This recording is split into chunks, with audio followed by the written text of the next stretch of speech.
Yeah, man. Dude, I'm so stoked you came on. I'm so excited. I still don't know why you wanted me here. Because I need people at this point. Listen, if you're desperate, I'm your man. All Absolutely. Right? That's it. I'm not great, but I'll be here. Honestly, one of the biggest, not reasons you came on, just because I enjoy talking to you, is the biggest reason. But you're probably one of the, I don't know if studious is the right word. Like quick wit, like you know exactly what you know and believe in an instant, which is pretty rare for people, because I thought I was pretty snappy and quick-witted, and then I was like, oh dude, this guy's on another level. Oh, thank you. Where'd that come? You were a smart kid, right? Yeah. Were you a smart kid?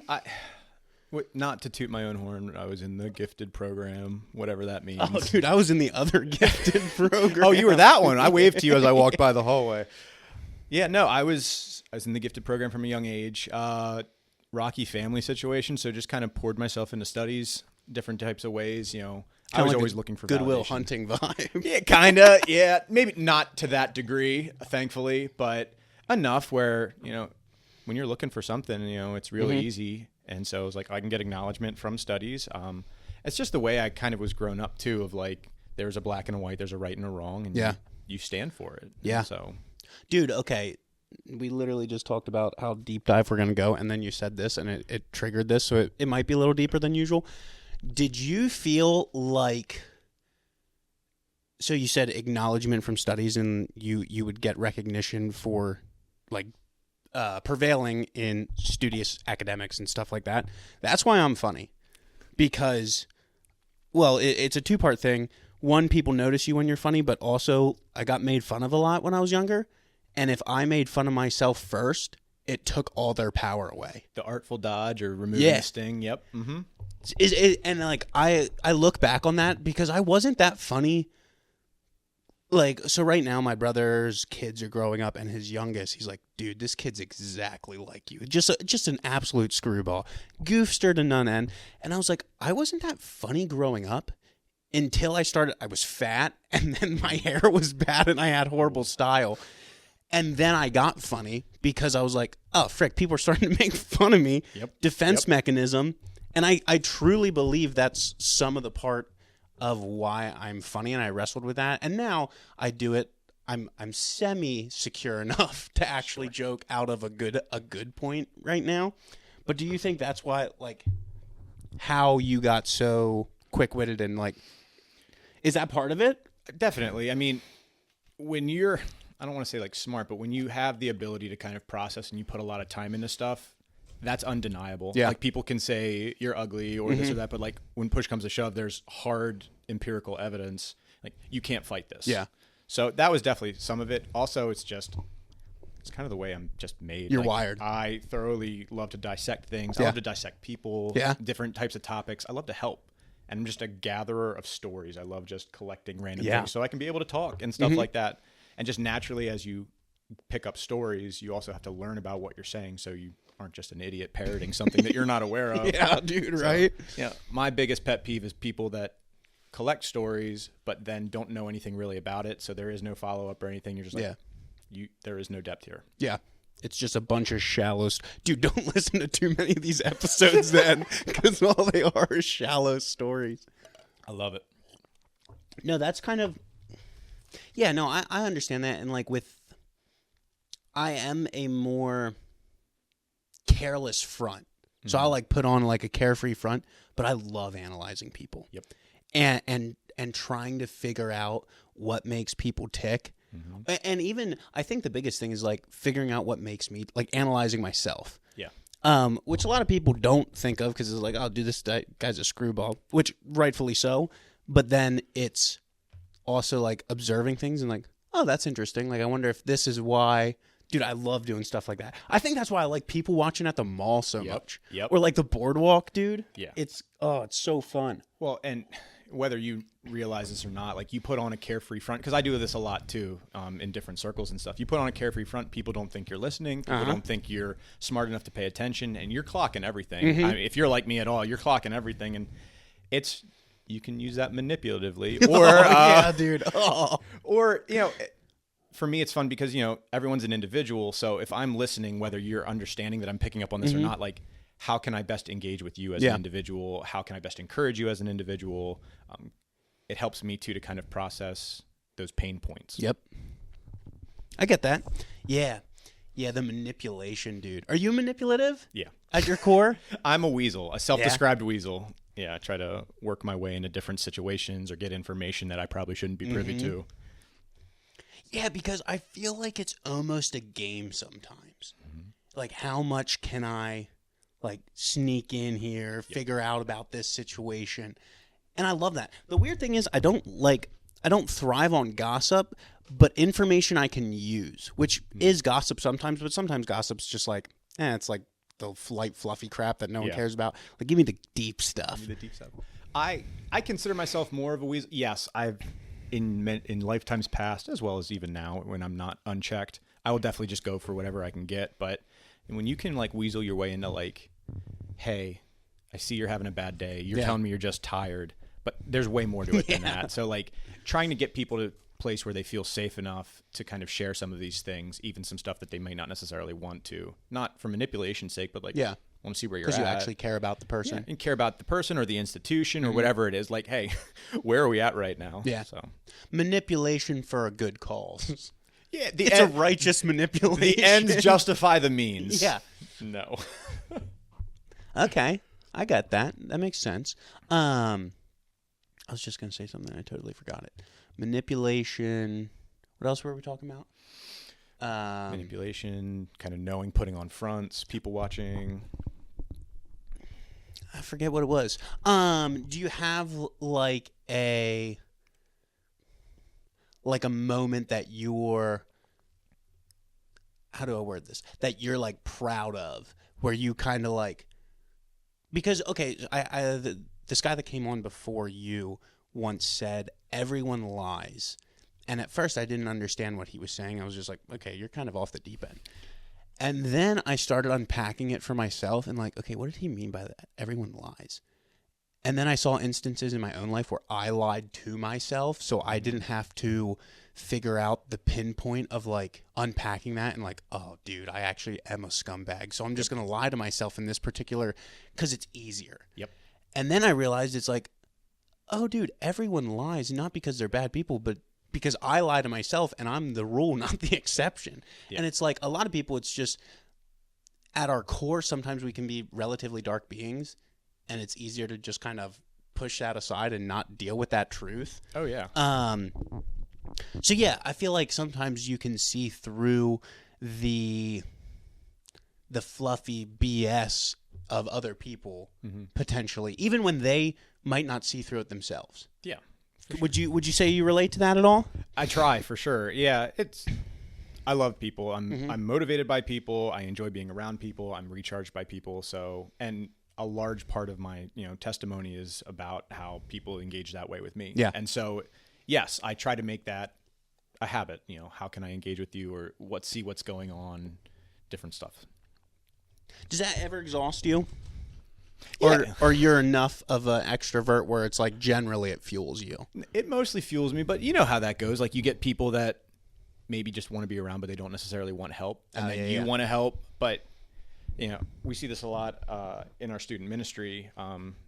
You can want to help, whether it's a student, an adult, like a friend, whoever, like you can want to help someone so much, but if they don't want to help, all you're going to do is frustrate both them and you. Yeah. So like, look, I led you to the water. I'm trying to shove your head down to drink and just, you're not taking it. That gets frustrating until like I eventually calm myself and like, I'm not the savior anyway.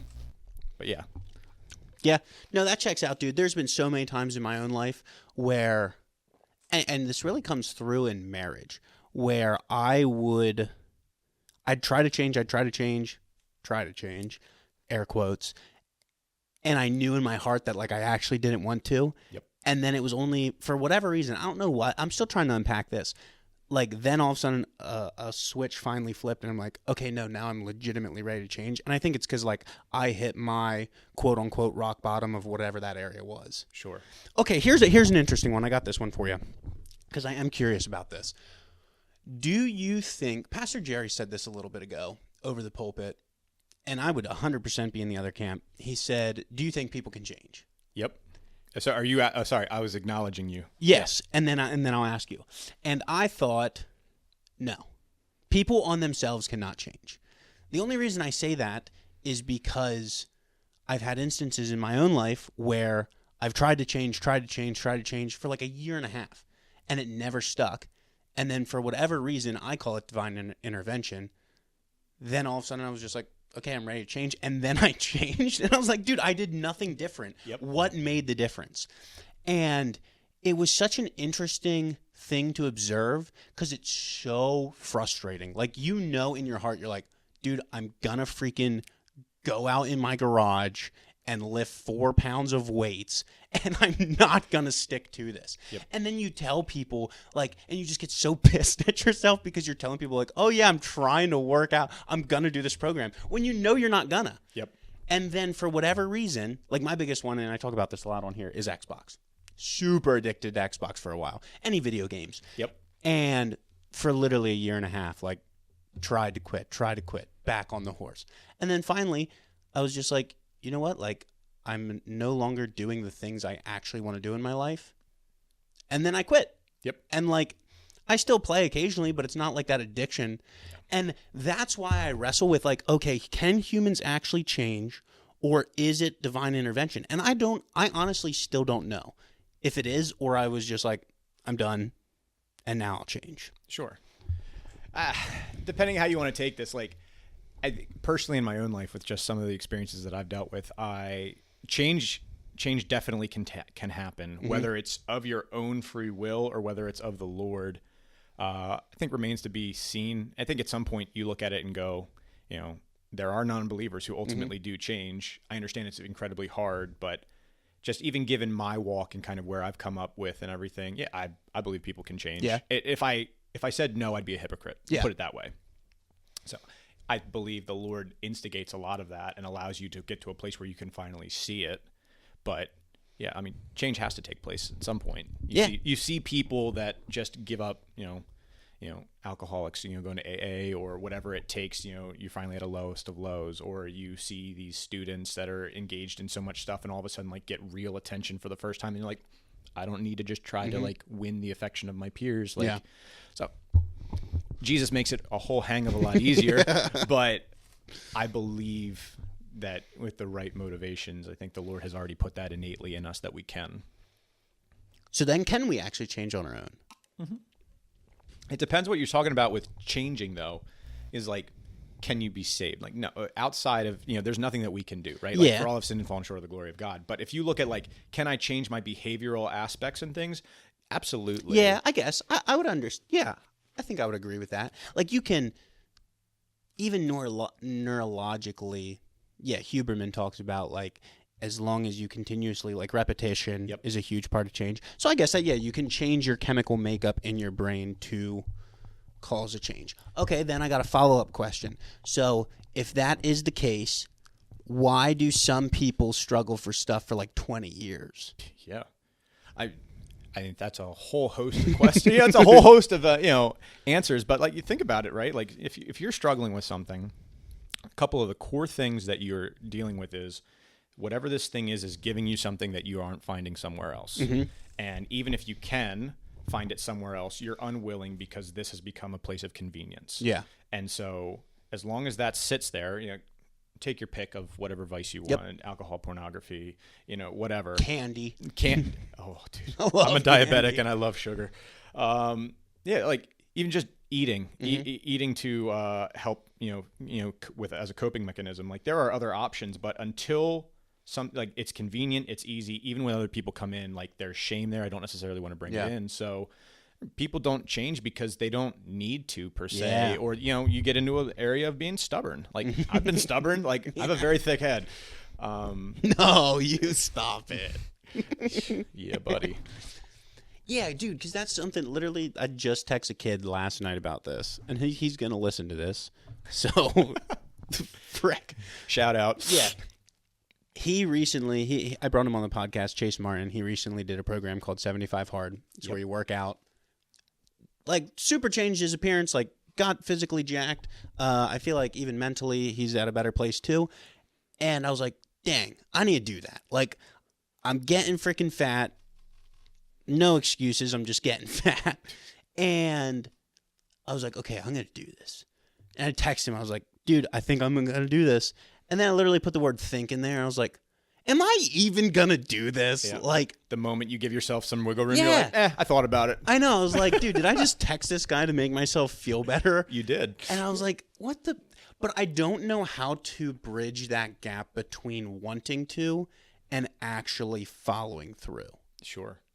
And I think a large amount of it, for me, I've distinguished this about myself. My brother, and I'll correlate this with my brother. Okay. My brother, my older brother, is a lone wolf dude. Mm-hmm. He can just, whatever he sets his mind to, no one can be following him, and he's going to do it. And I'm so jealous of that trait because I'm like, dude, it's so cool. Like, it's so respectful. Like, you're like, dang, I respect that. Yeah. Because I want to be that, and I'm not. I wish I could do that. What I found about myself, I'm a pack wolf through and through, dude. I need a bunch of buddies around me, accountability out the frickin' nose on a lot of things, or else I just won't follow through with it. So then I was like, okay, well, how do I do that? And it's like, well, a lot of other people aren't going to want to do this because it sucks. So then I'm like, am I destined to fail? Or can I actually will myself to do this thing without the accountability of others? Yeah. And that's a question you're only going to be able to shut figure out yourself. But what a church answer. Think about it, though. I know. But like you talk about accountability, yeah, there's a reason why so many people like start gym memberships in January and then all of a sudden they're done by February. Yeah. But like having a friend or two that can follow up, even if you don't have someone else who's doing 75 hard with you, like you have someone you can talk to about it. Like, hey, how was this week? Or how was today? You're like, it freaking sucked. Or like, hey, I'm just texting you. You got to do this or you're a failure. Like it's that sort of stuff. You don't necessarily need someone in it, but it sure does help. Oh, yeah. In it to win it. Do you remember Minute to Win It with Howie Mandel? Yep. Dude, I actually loved that show. We still do those games in youth group from time to time. Yeah, I feel like they are a big youth group game. Yeah. They're a blast. Well, now Dude Perfect's taking them over, and that's like the new thing of. Oh, really? Those. Yep. Mm-hmm. What do you mean they're taking them over? Like Minute to Win It. You know, you have all the small little activities, whatever, different stuff. We've seen them a million times, but now Dude Perfect has rolled through, and you know all about them. You know, trick shots. Now they have like this whole complex. Yeah. They were running. Or their organization was running like my children's school's fundraiser for them. Like, really? All like sponsored by Dude Perfect. Like they came out and like sent videos and stuff to like talk, and it was like a fun run. Yeah. But all fundraising through the school, they raised like thousands of dollars. So dude, that's sick. But they do all sorts of random stuff now. So like different random little activities or different things like that, and so. It's a lot of what the kids are looking at, so that becomes a lot of it, or Mr. Beast-esque style activities and stuff. So, dude, okay, I have a question for you, which I think about a lot. Do you? So did you ever watch the movie Nerve with Dave Franco and Emma Roberts? No, but I mean, I know who they are. What's the premise? So first, I'll follow it up with this. I think at some point, if it's Mr. Beast or whoever, it will get to the point where there needs to be a challenge where someone dies for people to be engaged. Okay. It sounds so dark, but you look at what he's doing, and it's always more lavish. It's always bigger. It's always... And you can only go so big before dark stuff has to take place. Yep. In this movie, Nerve, it is about watchers and players. And you have all these people watching, and they challenge the players to do different challenges. Okay. It gets more intense, and the money grows. And at the very end of the movie, it's like, kill this person or don't kill them. And they end up killing the person for the views and everything. And you think it's like, dude, that's crazy. That would never happen. Dude, I could 100% see that happening. Absolutely. Dude, because we had gladiators dicing people up in their arenas. If we did not have professional sports, we would still have gladiators. Well, the closest thing you still have to gladiators is like ice hockey. The moment the gloves come off, everyone just like erupts. Oh, dude, it's insane. Murder the guy. I want to see blood. Yeah. I'll be honest. That's why you go to hockey. No one likes hockey, actually, other than the fights. Yeah. I loved him. It was like, oh, dude, MMA, UFC, it's insane. But I think at some point, and obviously I don't want to speak this over Mr. Beast, I think the dude's doing really good things. But it's like, when is, like, you just can't grow anymore? And at that point, I feel like you have such a, this is going to sound negative, but not a warped mind, but you're so fixated on growth that you will do anything to continue that. And I'm not saying Mr. Beast will do that. I'm saying if I would put myself in his shoes, I don't know if I could not make the decision. If like, dude, okay, if I can get this many views or like keep growing, like I don't think I'm good enough that if you would put me in that decision, I would really wrestle with it. That's what I'm saying. Sure. Yeah, absolutely. Yep. Don't kill me. Like you're doing just fine here. It's tricky. Like, yeah, not to do the stupid answers, but like, yeah, like at the end of the day, like people are selfish, greedy beings. Yeah. And so like, if you're telling me I can get away with this somehow, but it's going to give me more influence, more sway, more stuff, strong men will fall easily on that. Oh, for sure. They do it all the time now. Like, so. And like, I'm not saying that he would take a gun and shoot someone, but his challenges would get that absurd. Sorry, I'm just picturing that right in my head right now. So his challenges would get that absurd that like someone could die. Yeah. Like he buried himself alive for like 7 days the one time. And it's like, that's crazy. Like, okay, I would do it though. Oh, absolutely. For the cash? Yeah. 100%. And just for, I think my biggest thing, I think this is my vice, and maybe I need to work through this. But I think maybe not a large part. Some of the part why I started a podcast is I'm not a money-driven person. Sure. Like I could care. I've never had money, so I just don't know what it's like. Yep. So at this point in my life, I'm not a money-driven person. But I love experiences, dude. Yep. And if I can pull other experiences from this and like interview someone that then takes you to someone else and you can climb that experience runged ladder. Yeah. That's why I did this. Absolutely. I'll out myself. Like, I think that's a part of why I did this. Well, experience, influence, like, everyone deals in some sort of currency, and like influence is a very fun one to have. Yeah. Like, with influence comes power, and not just like, oh, do you know who that is? Like, well, you're going to. Like, oh, dude, I love being the dude that knows a guy that you can hook up to help a buddy out. Yep. It's so fun. And I also love being that dude that can help someone else out. Yes. Like, oh, hey, this guy calls me up. Hey, I got a buddy. He needs, I got him. It's such a fun exchange. And I think at its purest form, it is like good. But then probably the more you get, the more it gets to your head. And then you're a doofus about it. It can. But like, it's old school barter style. Everyone, I called you up the other day. Yo, dude, I need a new sink faucet. Which I still didn't get you a bill for. At this point, the statute of limitations is done, so appreciate it. It's clean, still 8. Hopefully George doesn't listen to this. Yeah, please don't. But yeah, like I think stuff like that's just fun. And bringing together good people with other good people is a blast for their sake. It's like, dude, I know you would hit it off with this dude. Yep. And I'm going to bring you guys together, and it's going to form this beautiful relationship, and that's super fun. Yeah. Not malicious or anything like that. Like, at the core of it, it's just really cool to see that happen with people you care about. Yeah. But yeah, just like everything, I feel like it can be used for very good. It can be used for very evil. And then I just walk that balance in between. Yeah, and you just pray that you're falling more on the one side than the other one. Absolutely. Maybe you just cut your right leg shorter so you continuously fall to the one side.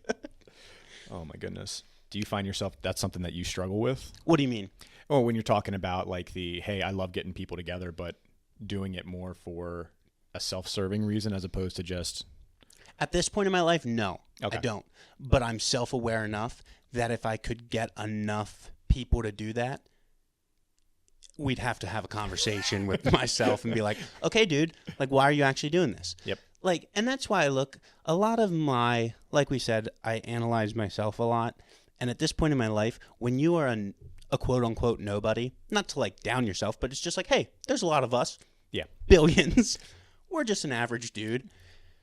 it's very humbling, and you're like, okay, yeah, no. But then you see, okay, for an example, I know these two guys very well that, well, I shouldn't say very well. I know of these two men that I would have respected in my life Sure. that had some issues. Mm-hmm. And a lot of people were like they were very respected by the community.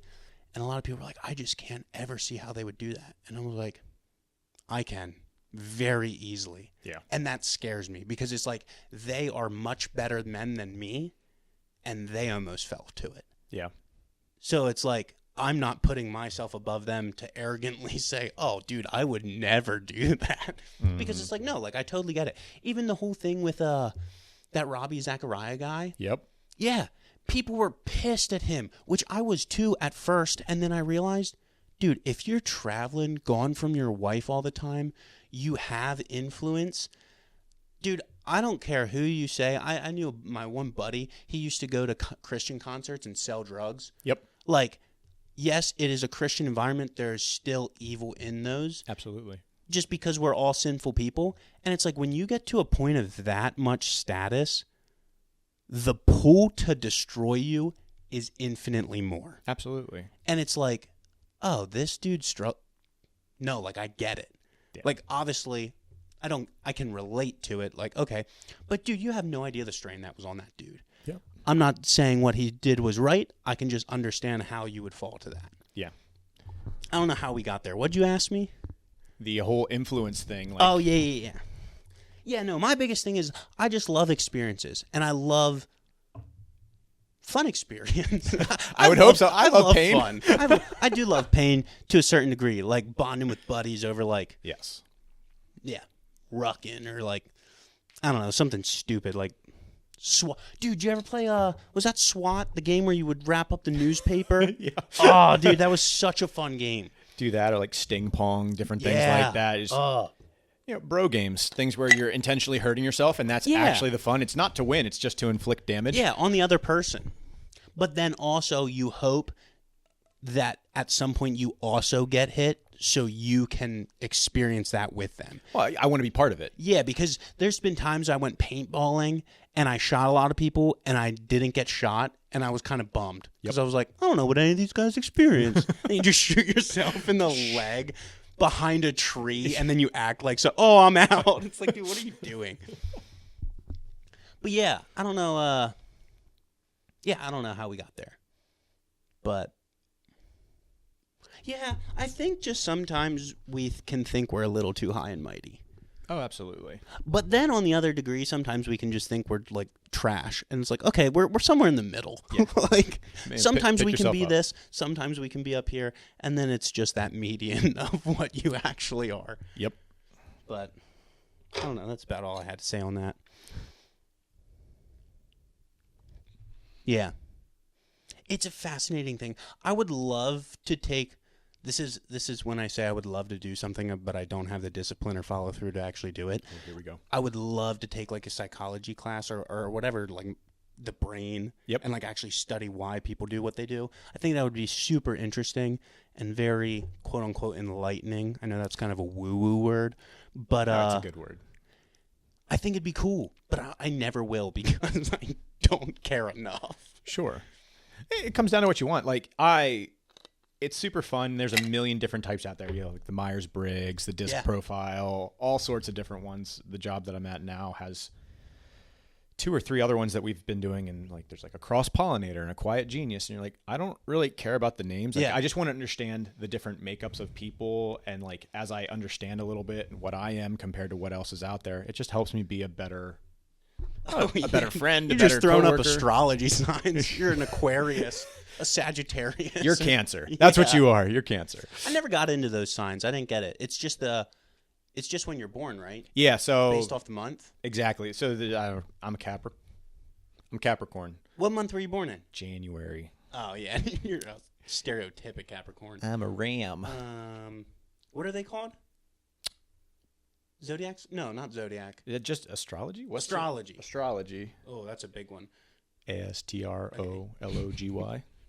Yeah, astrology. Let's figure this out. Let's see. Oh, it's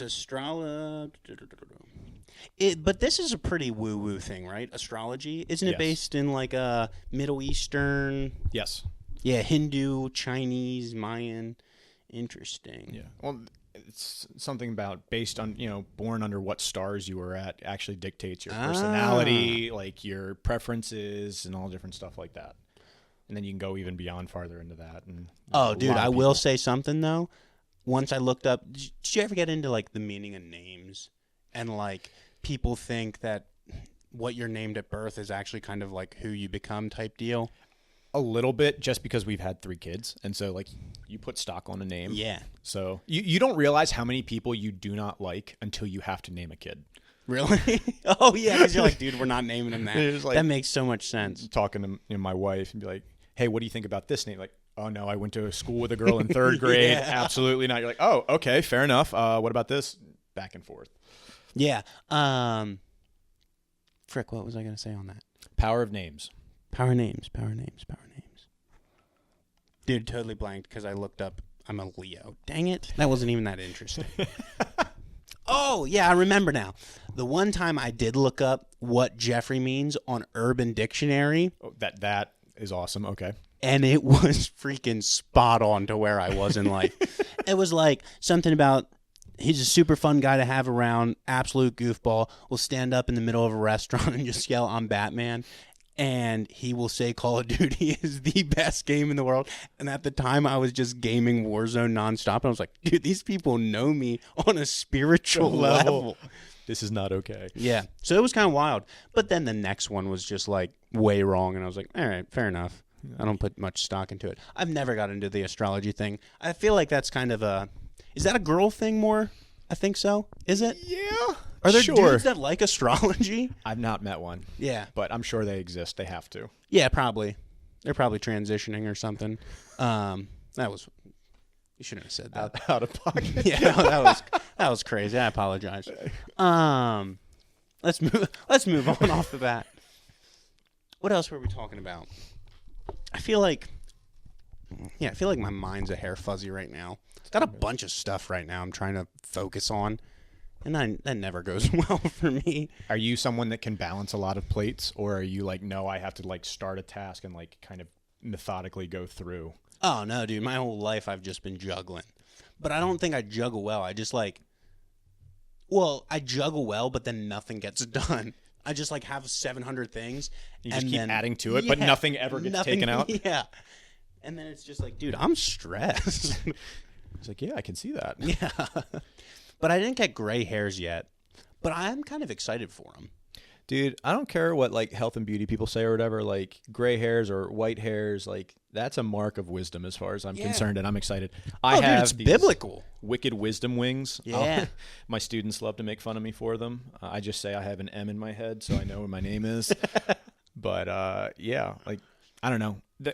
Our society is so against or like so beauty focused to the point of like there's a one preconceived notion of what beauty is, when in like the years traveled, the roads taken, the experiences like visible, like that's beauty. Yeah. And like the experiences you share is what allows you to be able to relate. And so Yeah, and it gives you kind of a story almost. Mm-hmm. Like you see this guy with plastic surgery or a woman with plastic surgery, perfectly smooth. It's like, dude, have you been through anything in your entire life? Yeah. Or has it just been as fake as that face you have on right now? I heard Ronnie Coleman say this thing about Sam Sulek getting off plastic surgery, but it cracked me up. He was like hyping him up. And Ronnie Coleman does this thing right now where he's like, nope. And he like hypes guys up. And then he got asked if Sam Sulek was natural. And he's like, oh, dude, the only thing natural about that boy is the hat he's wearing. Oh, my gosh. And I was like, I love that. That's so funny. But do you ever get into lifting, like heavy stuff? Were you ever like, did you ever get swept up by that bus? I was never lifting because I never had like, I lifted for football. I lifted for track when I ran in like high school and stuff. But lifting to me was never like huge. You know, you do what you can to look nice. But I gravitated way more towards running. Oh, yeah, and, like, I can see that. That was my therapy. Yeah. Like, I'm just going to go run. I don't know. I'll be back in an hour or 2 hours. If you need me, come find me. Yeah. What's your best mile time? Oh, dude. I'm not fast. Wait, let I'm me guess. consistent. Let me guess. When was your peak mile time? Let me ask that, and then I'll guess what it was. Dude, peak mile time for straight speed would have still been back in high school. Okay. So I think you're definitely sub 6s, for sure. Yep. I think you weren't. I don't think you would have gotten into sub 4s. I want to say you were low 5s. I'm going to go with 5:21. Dude, that's very generous. I would have been like 540. Okay. Like, it would have been right around there. And that was like one and done pure gas. Yeah, haul in the mail. I am now it's way to the other side. I've actually My pancreas is now shutting down. My pancreas is shut down, but I'm doing ultra marathons now. Oh yeah? Yeah, so like I just did not just, but back over Labor Day weekend, they had a race called the Labor Pains. It's like an ultra, just an endurance, 12 hours of running. How many miles can you put on? And I was able to put 40 down. That's sick. Yeah, it was fun. That is wild.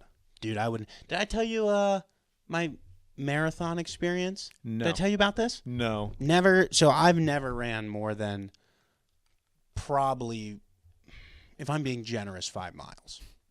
Okay. One night, get this random stick up my butt where I'm like, I need to run a marathon.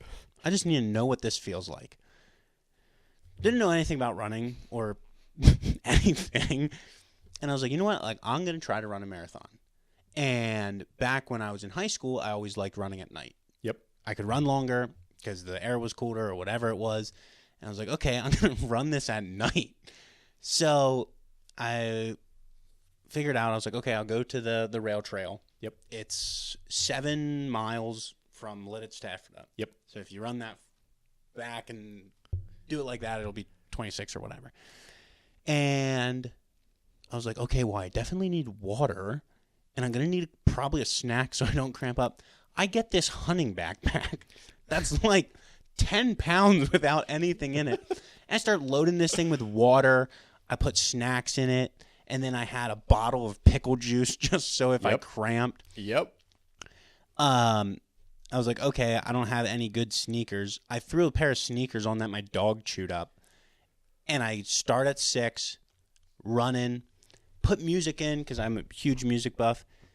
At mile 2, I'm that sweaty, they were Bluetooth, that they fritzed out. And I was like, you have got to be kidding me. I'm never going to get through this. Yep. While I was doing that, I was like, okay, I'm good. Keep in mind, at this point, I did not run at all. I did not work out at all. This was like 6 months ago. The question was going to be, how old were you when you decided this? It was like 6 months ago. Yeah, this was 6 months ago. So like, after my shoulder injury, so I did 0 physical exercise, and I was just like, I'm going to send this. Start running right around mile 7, like right when I get into Ephrata. The heels of my, I guess they would be the heels of my shoe, like wrapped up around your Achilles or whatever. Yep. And it kept rubbing. Yep. And the back of my foot was just bleeding, and I was like, this sucks.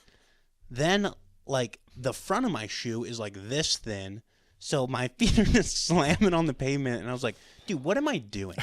And I was like, I need to run all the way back, and I wanted to start at like 6. I ended up only starting at like 7:30.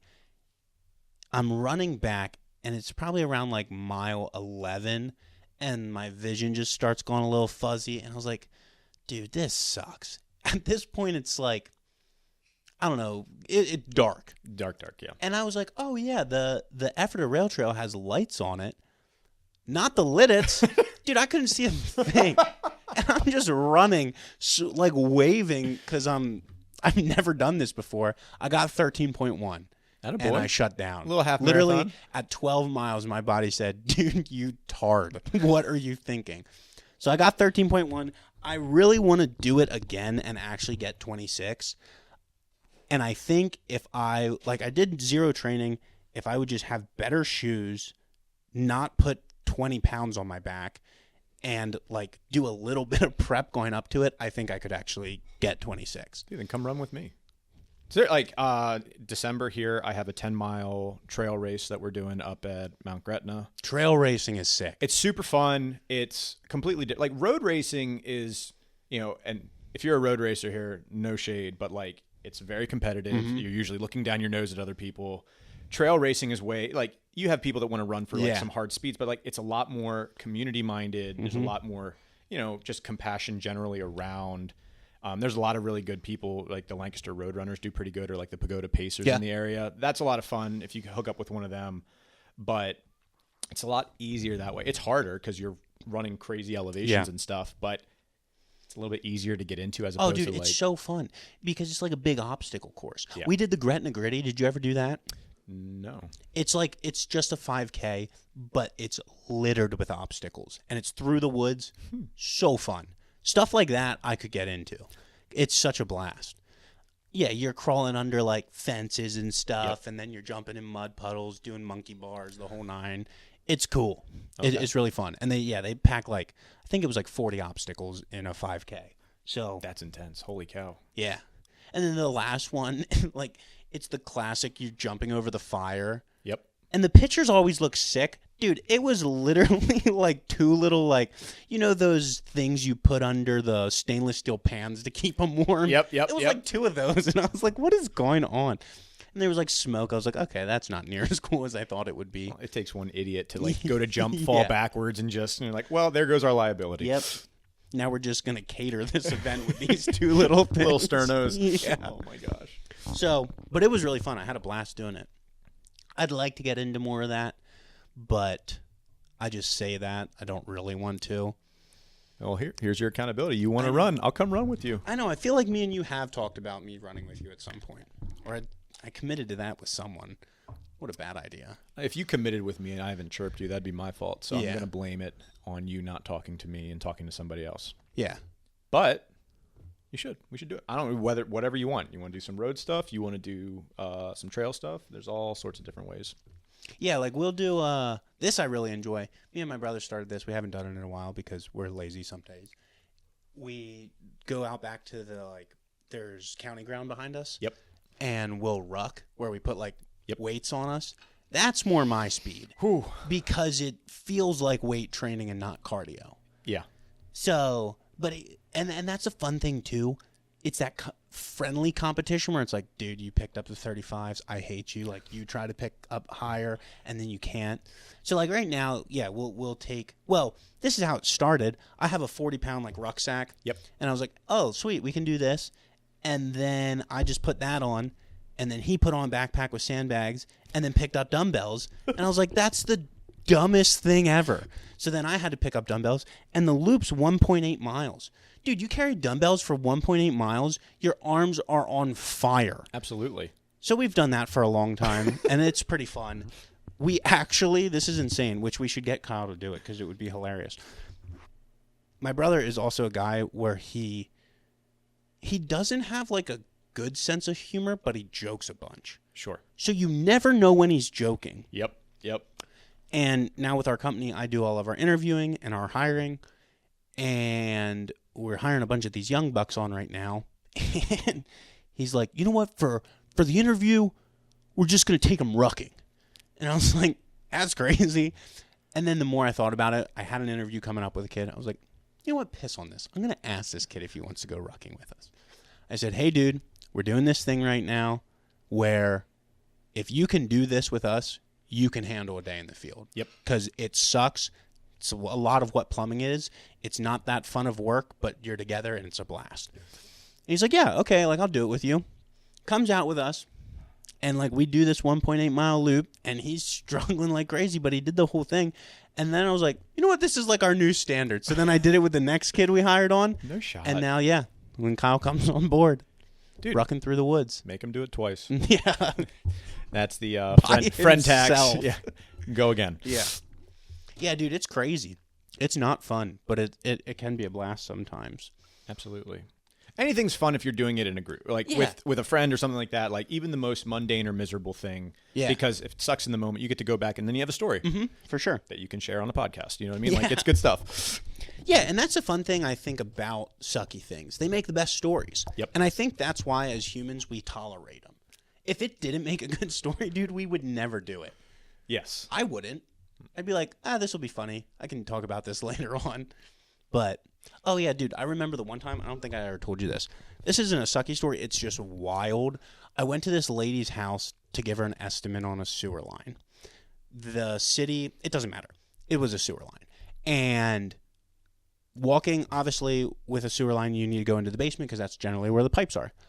Walking into her basement, and she's with me, and I just start seeing these subtle cues that something may be off. There's some straw on the basement floor, finished basement. I'm like, what is going on? And she's like, here, like, we got to go into this room. Just don't let them out. And that's all she says to me. She has 9 baby goats. What? In her basement. And I'm like, what on earth? So I'm going in, poop all over the freaking floor. Well, they got poop on their hooves. They're jumping up on me. I got poop on my freaking pants. I was so grumpy. And then I was just like kind of starstruck. I was like, what is going on here? She thought it was super normal. I was like, okay, maybe. She wasn't even like of the Indian descent where that's like cultural. She was full-blown American. I was like, why do you have goats in your basement? 9 goats. Then she like, we corral these goats into the corner so they won't leave.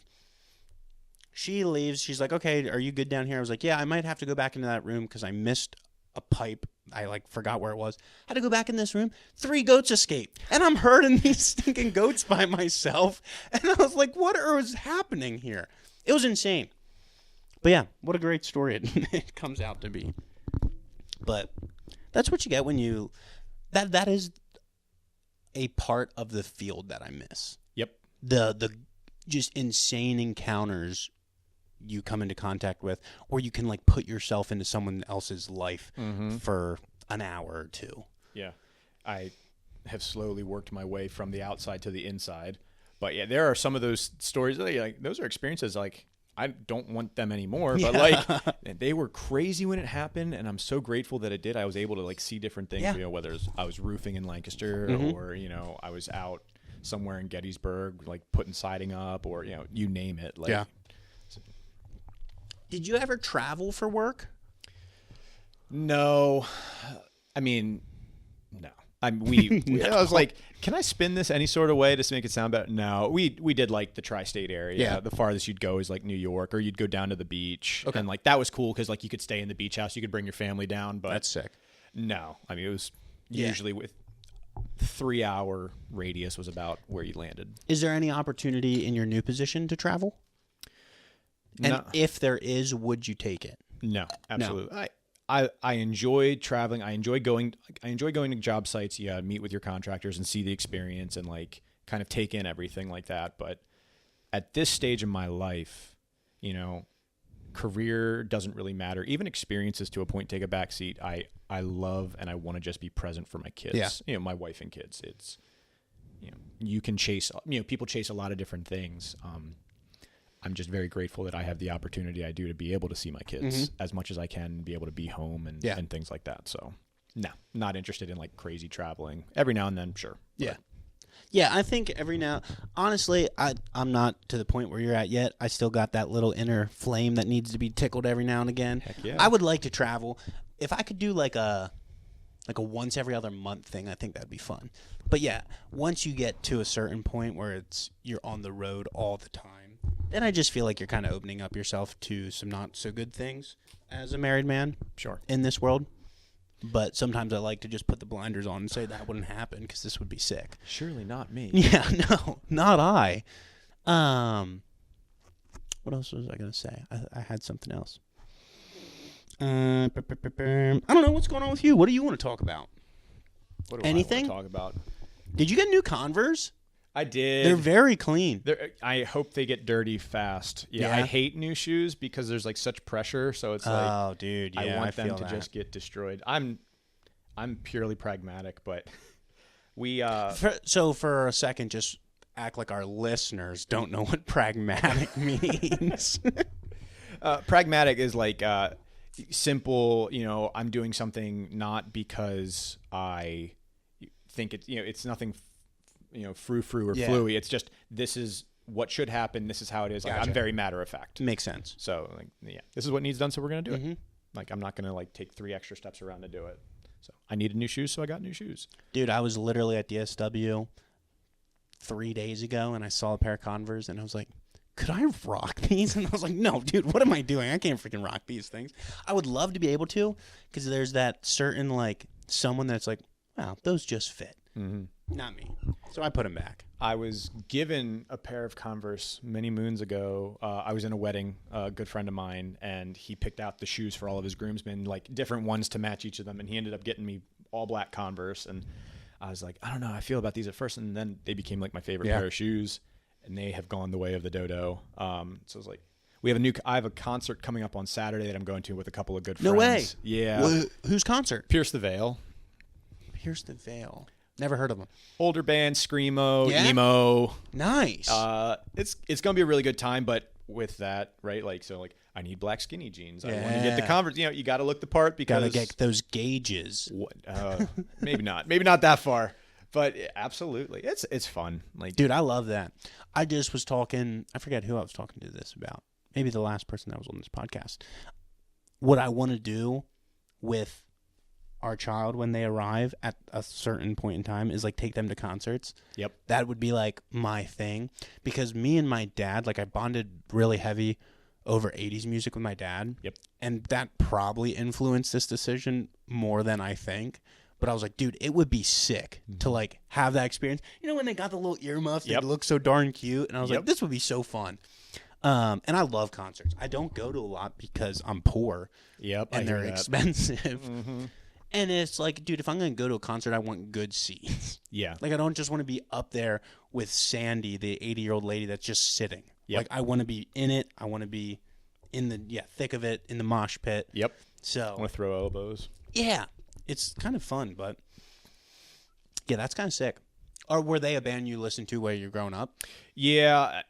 Shout out to Alex Stan. It's actually like one of his favorite bands. So you know, like, hey, we'll go. I like them a lot. You know, they put out a new CD recently. Like, you know, one of those bands that's been around for a while, and like they're still there. And like, you hope with everything in your heart that the like live show is going to be as good as the albums were, and you can have some suspended belief about that. But it's fun. We ended up going to like a Mayday parade, which is more like sad boy emo music. Oh yeah, like Yellow Card, like that sort of stuff.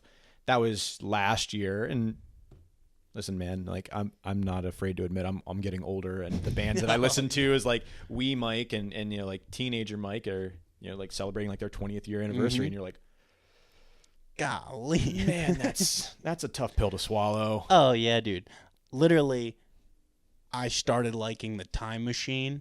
Yep. And I was like, yeah, I'm getting old. I'm getting old. They're good songs, man. It's like, dude, I can relate to this. Yeah. It's easy to listen to. I understand all the lyrics. I don't need to interpret it. I don't need to look at hieroglyphics to translate these things. Yep. It's just easy listening. Yeah.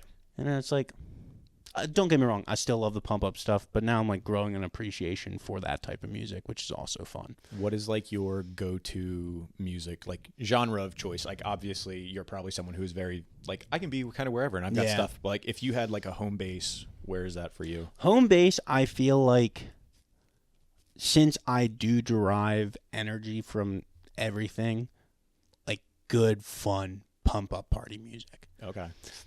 Obviously I can go any direction. I really like a lot of genres of music, but something beaty that's just like upbeat, gets you in a good mood.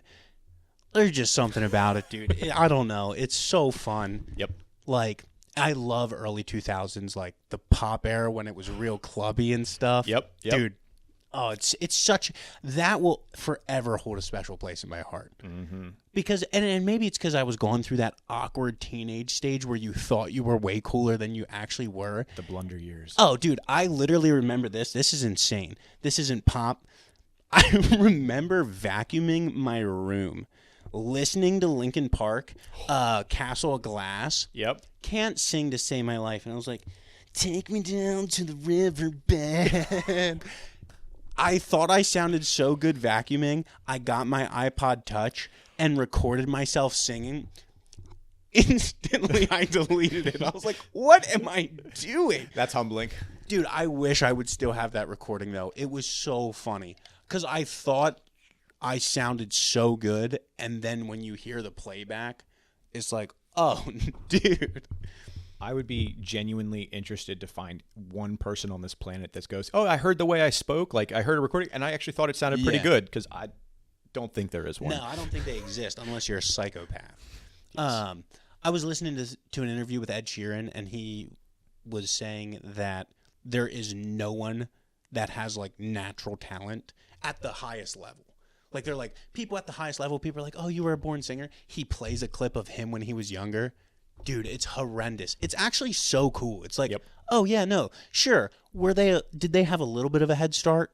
But, dude, they still sucked. Yep. And, like, they just grinded and grinded for years and years and years, and that's why they are where they are. Because sometimes I think we can just be lazy and give ourselves the excuse, like, oh, well, that person's just, they're naturally gifted in this. So it's like, I don't need to try because I never can compete. It's like, no, dude, you look at anyone that's the 0.1%, and it's like, they're there because they've done it more than anyone else. Like Steph Curry has missed more free throws than anyone else in this world, and because of that, he's made more. Yep. So. He's missed more than you've shot. Yeah. Nothing than you've taken. Yeah. Probably by 10x. Yes. So, yeah, I don't know how I got there, but yeah, music, I love music. I was literally talking about this last night.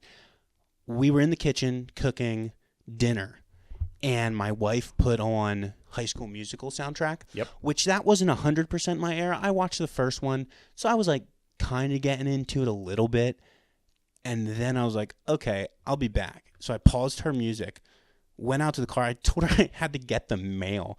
Went out to the car, got my Bluetooth speaker, and hooked it up to my phone, and played the Greatest Showman soundtrack. Yep. Dude, and then we bumped that the whole time we were cooking, just dancing in the kitchen, having a ball. Then I watched that movie last night. But this is one thing, and you can quote me here. If I ever gain influence from this podcast, I will manipulate it to be in a musical one day.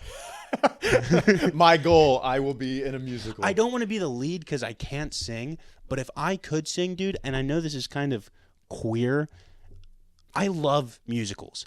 There's nothing wrong with that. So fun. I know, but like you get made fun of, and I don't care but I just love, like, they just look so fun to me. Yep.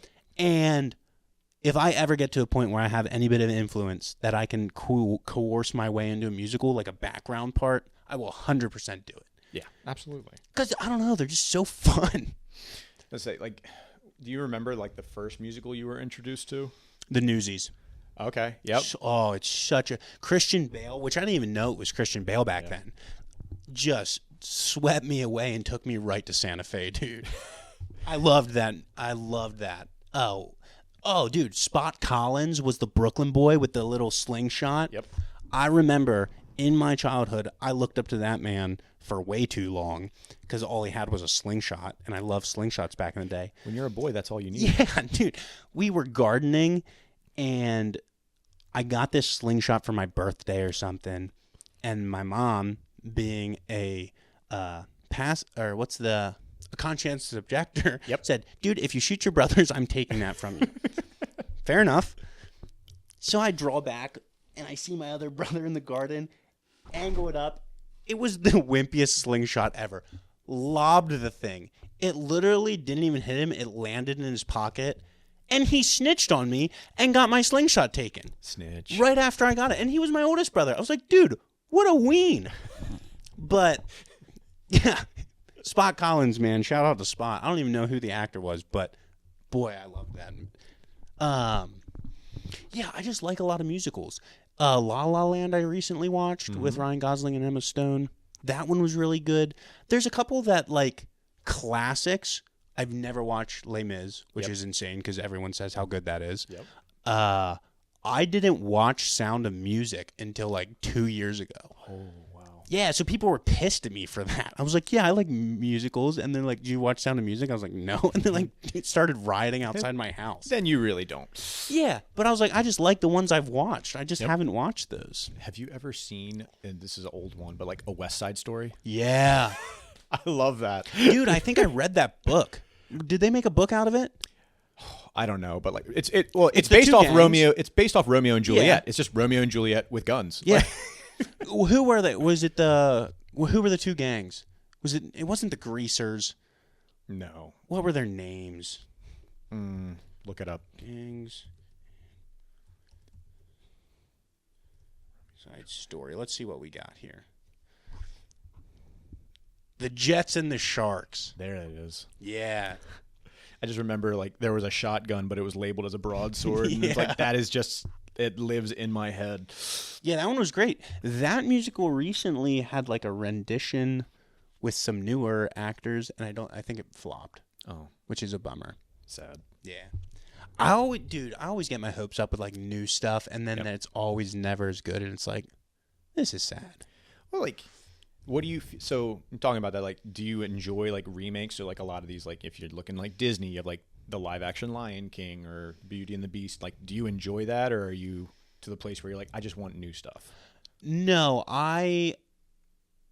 if it's good content, I enjoy it. I liked Aladdin's remake with Will Smith better than the original, which people got pissed about because Robin Williams was the genie. My wife was very mad at me for a couple days. But then the new Mulan, trash. But apparently I heard it was more made for the Chinese crowd. Yes. So I can't fault them there. It's their culture. A lot of money. They can do what they want. So, but the first one, man, was a riot. So funny. So yeah, it's more just what I'm into. Like, I'm not a movie snob as like, this has to be better cinematography or I'll like it better. It's like, no, if I just enjoy it more, I'm going to sway towards that. Yep. So, but yeah, oh dude, shout out to Jordan right here. This is hilarious. This line killed me for so long. I was talking to him at our one small group, and he's like done working his job. He wants to do the voice acting. Yep.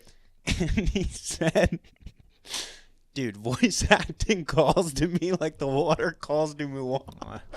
Oh, my goodness. And it killed me. I think about that so often, and it just makes me laugh. It was one of the funniest things I've ever heard. That is definitely something Jordan would say, too. I know. I was like, that is hilarious. But yeah, I don't know. Are you a movie buff? I'm not like a huge movie buff. I'm a huge Disney buff. Yeah? I can't help myself. Yeah. Dude, they're getting kind of woke, but still some of the stuff they put out's good. I like the golden age and, you know, the stuff like we would have grown up with, Lion King and all those. Like, it's hard not to love them. Yeah. And I learned about death. I was traumatized over and over and over by dead parents or whoever else. So, like, hey, it helped teach something, too. Mm-hmm. Our kids are finally starting to get into, like, old school Disney movies. And, like, I want them to, like, they watched the other day for the first time about the Robin Hood, like, with the animals or whatever. I was like, you guys, you have no idea. The song in there is incredible. I wish I could whistle through my teeth that one way. Oh, yeah. Dude, yeah. What I saw the funniest thing the other day, and it was talking about animated characters in movies, and it said, why are some like shirts, no pants? So like Winnie the Pooh, Donald Duck, and then it's like some are just fully naked with an accessory. Yep. But then the one that killed me was like Donald wears shirts, no pants, but then when he goes to the beach, he wears shorts, no shirt. Yep. Dude, when you actually break it down, it's like, that's the most absurd thing ever. Or when he'll get out of the shower, he'll, like, put a towel around him. And it's like, dude, you've been naked this entire time. Mm-hmm. That one kind of threw me for a loop. I've never thought of that, but it broke my brain for a little bit and was hilarious. You're like, oh, shoot, yeah. This whole thing's been a lie. Yeah, I was like, are we living in the Matrix? But, yeah, hilarious. We're sitting at an hour. You want to take a break quick? Yeah, sure. Lovely. The thing which I did not think I would enjoy, which I actually really do, is the analyzing the views. Not that I want to get tons, but seeing what worked and what didn't. Like, how do you mean? So the more data you collect. So when you post on YouTube, you can see how many people watched. You can see their retention of when they clicked off, when everything. And I like doing minute changes to like my thumbnail and seeing if more people like it or if more people don't or if it actually doesn't matter. The more data you collect, the more accurate you can get. So I'm still pretty new to that whole thing. Sure. But it's super interesting. So the one, before I ever made a thumbnail, it was roughly the same amount of content, still the same editing. Like I cut cameras between both guests, didn't do a thumbnail, and it got like 46 views. The only thing I changed, and now it was an interesting person that I was interviewing. I made a legitimate thumbnail, and then it got like 500 views. Yep. And I was like, whoa, Yeah. that's wicked interesting. So now I'm like trying to figure out things where it's just like you're not doing it for clicks. You're more just doing it to like analyze like, oh, what if I switch this? And like, it's so fun looking at that stuff, which I'm not like that at all. So I don't really know why it's fun to me. I think it's a little puzzle, which I am like. It's like, how can I tweak this and do all these things? And I really enjoy that, which I would have not expected. It can be a fun problem to try to solve. Or, you talk about, right, you're a guy that likes influence. So you're like, how can I do this to actually sway this the way I wanted it to? So yeah, and it's cool because there has been a couple episodes where I was like, oh, this will do really well, and it's bombed. And then a couple where I'm like, this is going to bomb, and it did really well. And then you're like, whoa. So then you have all these, like, okay, well, I think this will do well, but I actually don't know if it'll do well. And if I do this, it's just a complex puzzle that you are trying to solve, and that in itself is pretty fun. Yes. Are you like a big puzzle person? Like, do you enjoy, go with basic, like, do you enjoy jigsaw puzzles? I hate legitimate puzzles, but I love tinkering and figuring out like a more hands-on, like I love Legos. Yep. Like building something, and I love those little stupid 3D puzzles where it's like you got to unhook the ball. Or like the three nails or whatever. Yeah, yep. If you give me a flat puzzle, for whatever reason, my brain cannot figure it out. Okay. But yeah, if you give me like those little, or the star, that weird wooden star. Yep. I love those things. I get to a point where I'm like, I'm 3 hours deep and I didn't figure this out, and now I'm pissed. You throw it against the wall. Yeah. And you go over and gather up the parts and do it in the corner so no one sees you. Like I can't admit defeat, but oh my gosh, this one's hurting. Yeah, or do you ever do that one where it's the stick and the ball, like the little cup? Those are really fun. That one, it has a variation. It's the cup and ball, but then the other side, like there's a hole in the bottom of the ball, and it's got the needle. Yep, I enjoy that. Yeah, super fun. And I think those games are honestly just good to have in your house. Mm-hmm. They're fun little conversation starters. They also just bring another level of interesting to your house. It's just like, oh, ooh. And if there's ever an awkward situation, you can kind of deter to those things. Yeah, you're like, well, and I'm just going to focus on this right now. It gives you something to feel welcome. Yeah. And it sets you at ease. Yeah, being a homeowner, is there certain things like that's like a staple where it's like, okay, if someone's coming over that I don't know and I don't 100% know what the vibe will be, you do certain things. Do you have anything like that? Your classic, I'm going to clean. I'm just going to take everything and throw it upstairs into my bedroom. Or like, there's a mud room and now it's an everything room and we're just going to shut those doors. When you're looking at it, like we see this a lot, like when we're inviting new couples over for small group or something like that. And be like, try to pep talk my kids like, hey, be slightly less disruptive tonight, please. Yeah. I think a lot of it just comes down to, we try to set a vibe, if you will, of just of openness. We'll either have music playing, like, hey, we're so glad to have you over, or just, I kind of am what I am. I don't like putting on airs because you can only do that for so long until someone's like, oh, you've been disingenuous this entire time. No. Like, come over. I'm going to make fun of you just like I make fun of everybody else. And you're either going to roll with that or you're going to be like, I want nothing to do with this isn't for me. Exactly. And I'd much rather you make that decision early. Yeah. Because there's no point in doing this dance. Yep. Yeah. I think my biggest thing is having food out. Like, I always have snacks. Like, if someone comes over, I'll try to have a snack because you can also get a vibe for people on how they eat and how they interact with food. Yeah. You're like, okay, I can get down with this dude. He's kind of like just gone in for He's it. elbows deep. Like, yeah. But then you have someone with a knife and a fork cutting a pretzel. It's like, oh, dude, we're not going to be friends. This isn't going to work. Yeah. Yeah, you can tell a lot about a person on how they eat or how they even just interact with the food before they even taste it. Yeah. Dude, snacks are good. Like, it sucks because our family has so many food allergies. So it's like, oh, yeah, that's right. Like, I would love to do this, but we have dairy, egg, nut, sunflower. You're just like, oh, it's a stupid puzzle. Yeah. You talk about puzzles, right? Like, that's one. It was like, I don't know what's for dinner tonight. Yeah. Oh, dude, now that you said that, I want to get on a controversial topic because I think you can handle it. With your kids' allergies, some people equate that to like vaccinations. Mm-hmm. Do you get on board with that train or not? Absolutely not. Really? I'm unequipped. Like, I understand people appreciating, like do your research and stuff. And I agree with that to a point. But I was going to, before I ended up going to Lancaster Bible College and getting like my degree in like student ministry and stuff like that and going down that path, I actually had a full ride to the University of Delaware for chemical engineering. Really? Yeah. No way. I did not know that. That's sick. I'm not that smart. Whatever, you loser. Anyway, that was old. But I thoroughly enjoy science and I thoroughly enjoy that. But I also know very quickly, like, the large amount of a general population, if they are doing their quote unquote own research, have zero idea what they're reading to even comprehend it.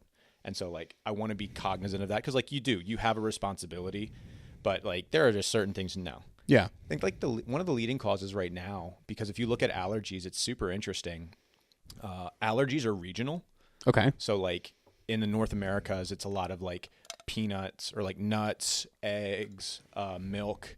Whereas like you go over to like Europe and there's zero gluten allergies. The primary allergy, or at least one of them, is celery.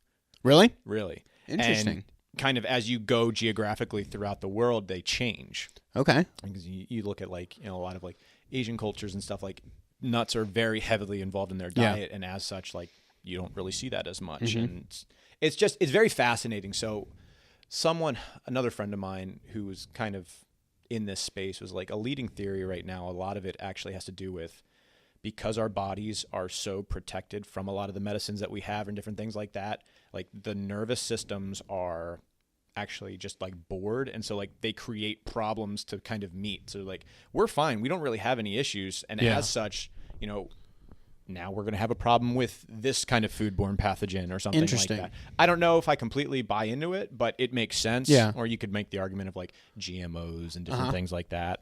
I don't know. I know that you're seeing more and more at a quicker and more severe rate. So I don't know if that's just we're tracking things better now, or if there is something that's tending that way. But yeah. I think some of it, and obviously I am in the large majority that has not done any research, but you look at organic versus non-organic. We'll go the food route. Sure. And just spraying something with a chemical that is designed to kill, probably not, like just 2 and 2, just putting those two together. Done no research, but it's like, should I be eating something that's designed to kill this something? Probably not. So I could get behind the train of like, it's how the food's prepared that's giving potentially the allergic reaction to said food. Because in the other countries, now that you said that, it's like, okay, I'd be interested to know their commercial processing system. And if it's the same as ours, then you can eliminate that. Like, okay, hey, it's not that. But if it's a little bit different, it's like, okay, so maybe we're just processing our food differently than this country is processing their food. And maybe that's part of the reason. Yep. But I have no idea.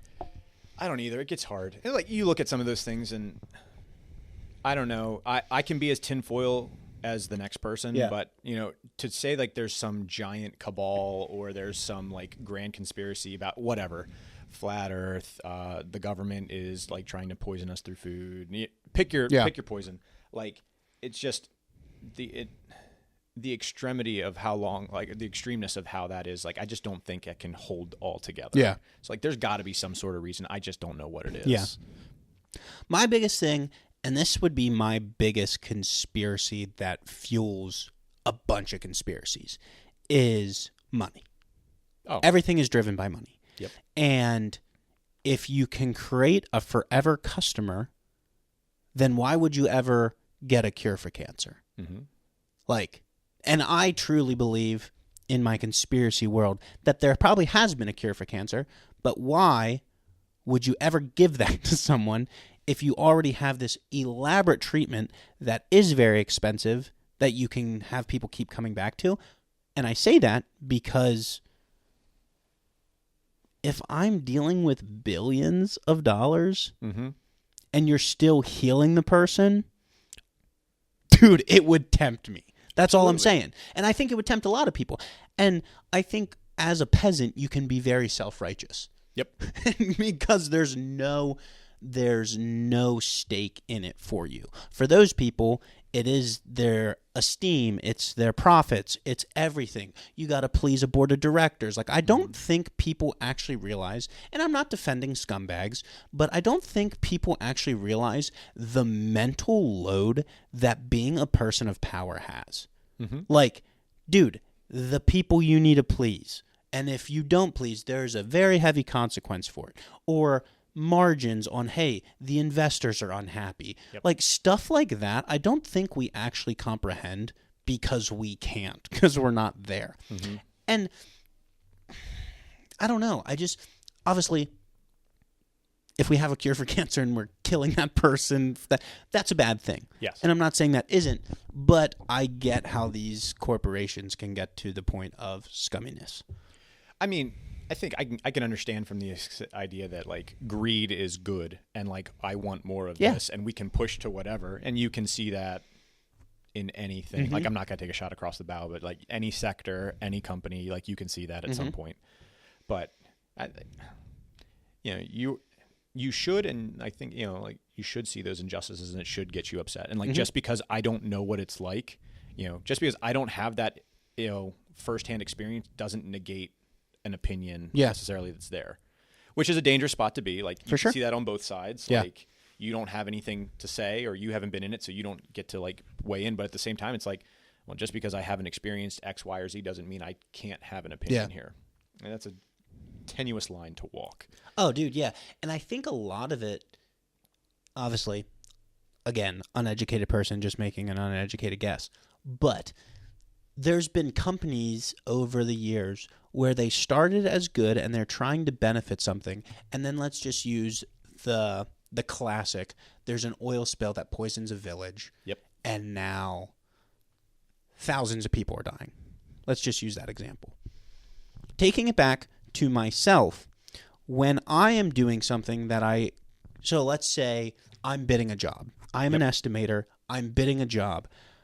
I try to bid the job to the best of my ability where we're giving the customer a fair product, or a good product at a fair price. And I miss something. I'm trying to do a good job. I miss something. It dramatically impacts the outcome, and all of a sudden there's people pissed at me. The temptation for me to lie to cover that up is instantly right there. Absolutely. And that's on such a small level. So then you project that onto the world, and it's like, this company is trying to do something good, a mistake happened, and now there's huge consequences. I can understand cover-ups. I can understand why you want to do it, liability's sake or whatever, but at the end of the day, obviously, both sins are equal, though. Yeah. Like, it's like, I was wrong, they were wrong, but we can see the correlation it has. Yeah. So that's all I had to say on that, I think. Well, back to the original question way back when, you were saying, do you believe that vaccines are allergy type idea? Yeah, so do you know who Bobby Kennedy is, obviously? Because he came to Family Farm Days. It's literally put on by, like, Amish. And it's this huge event down in, like, Gap area. And the whole gist of the entire event is, like, holistic living. And you can always trust a deceitful person to do what is in their best interest. And I think I use that as my gauge for, like, most things. It's like, okay, do I trust the government? It's like, well, no, I think they're kind of deceitful and I trust them to do what's in their best interest. So with the whole vaccine thing, I would be more on the ship that goes that vaccines may be causing some of the conditions we have today, and even just mainstream health. Like, for example, and we're going to deviate off of vaccines and come right back on it, the food pyramid. They are now putting Lucky Charms and Frosted Flakes as, like, a core thing you should do for the food pyramid. I am no health scientist. That just seems insane. Deviating back onto vaccines, something that I have done very little research on, but I have asked older people, a large argument is, well, did you see a lot of diabetes and autism 50 years ago? And I was like, I don't know. I wasn't alive 50 years ago. So I asked old people. I was like, hey, was there a lot of people with like diabetes, these immune diseases, and like autistic people or Down syndrome people? And they're like, no, not really. So it raised the question enough to ask. And I'm like, okay, is this a legitimate thing? And I've asked a bunch of people, a bunch of older people, and they're like, no, we might have like one or like two people we knew. And then I was like, okay, well, how many people do I actually know? Or is it just now we have a plethora of information at our disposal, so we just see more of it? Yep. So I'm struggling through that right now. But also, too, I do think sometimes we are a generation of a quick fix. So, for example, we just will prescribe a medication instead of dealing with a root problem. Yeah. And I think that can frick you up. Like, hey, instead of, and you can put in whatever, a large thing is just like eating healthy. So it's like, hey, if you just eat healthy, well, or I could just get liposuction. Yeah. And it's like, true, because we don't want to do the work. Yep. And obviously, not that I love Tylenol, 100% has its place though. Yep. But sometimes it's like, oh, I feel bad, and we actually don't think why we're feeling bad, and it's like, well, I'm just going to pop this pill to take that away. And it's like, oh, it might be because I haven't slept in 40 hours, and I've been chugging energy drinks and drinking, whatever, and eating Cheetos. Yep. So sometimes I think, yes, my personal opinion is vaccines probably do correlate with some of those things, but I think we welcomed it as a world because we are so quick fix. So it's like, now we're grumpy because we think but we might have been the monster that it now is. Like, we created the monster it now is. To the end of the day, yeah. I mean, we create everything, and whether good or bad. But, like, the only counterpoint I would push to that is, like, you think 50 years ago, how much were we monitoring? How much were we testing? How much were we following up? Like, before, someone who had celiacs or someone who had an allergy was just someone who needed to get over it, and you had to eat your food. You got thrown in the yeah, like literally, like, all right, you're a loon, goodbye, or like, my kid just needs to toughen up, he's got a weak gut, he's a sissy. Like, no, there's actually something there, and now we have the information to kind of know, to be able to digest and understand. I don't know enough to know either. Yeah, there are enough people, there are enough medical professionals that, like, you're not going into this to get rich. You're not, like, there are enough people that are like, I care, I desire, I want to help, and like, I want to do no harm to the best of my ability, and I'm following through on all these things that, like, it just gets to a point where, yes, maybe there are some at the top or someone that have more privileged information might know something, but by and large, like, people are trying to do what's best, and like, they're seeking to do well and to do not harm. You can only have a pyramid so big before, like, you're going to know what the issue is. Like, same thing with like the NFL fixing games or something like that. You're like, do the refs help? Maybe some. I probably, but like, overall, like, to say like the players and stuff are in on it, like, there's no way at this point, like, the truth would have come out. Yeah, it's not WWE. I think I was going to say something and I totally just blanked on it. Vaccines, rigging. I don't remember. I think it actually was important, but it'll come back. Yeah, that's my brain.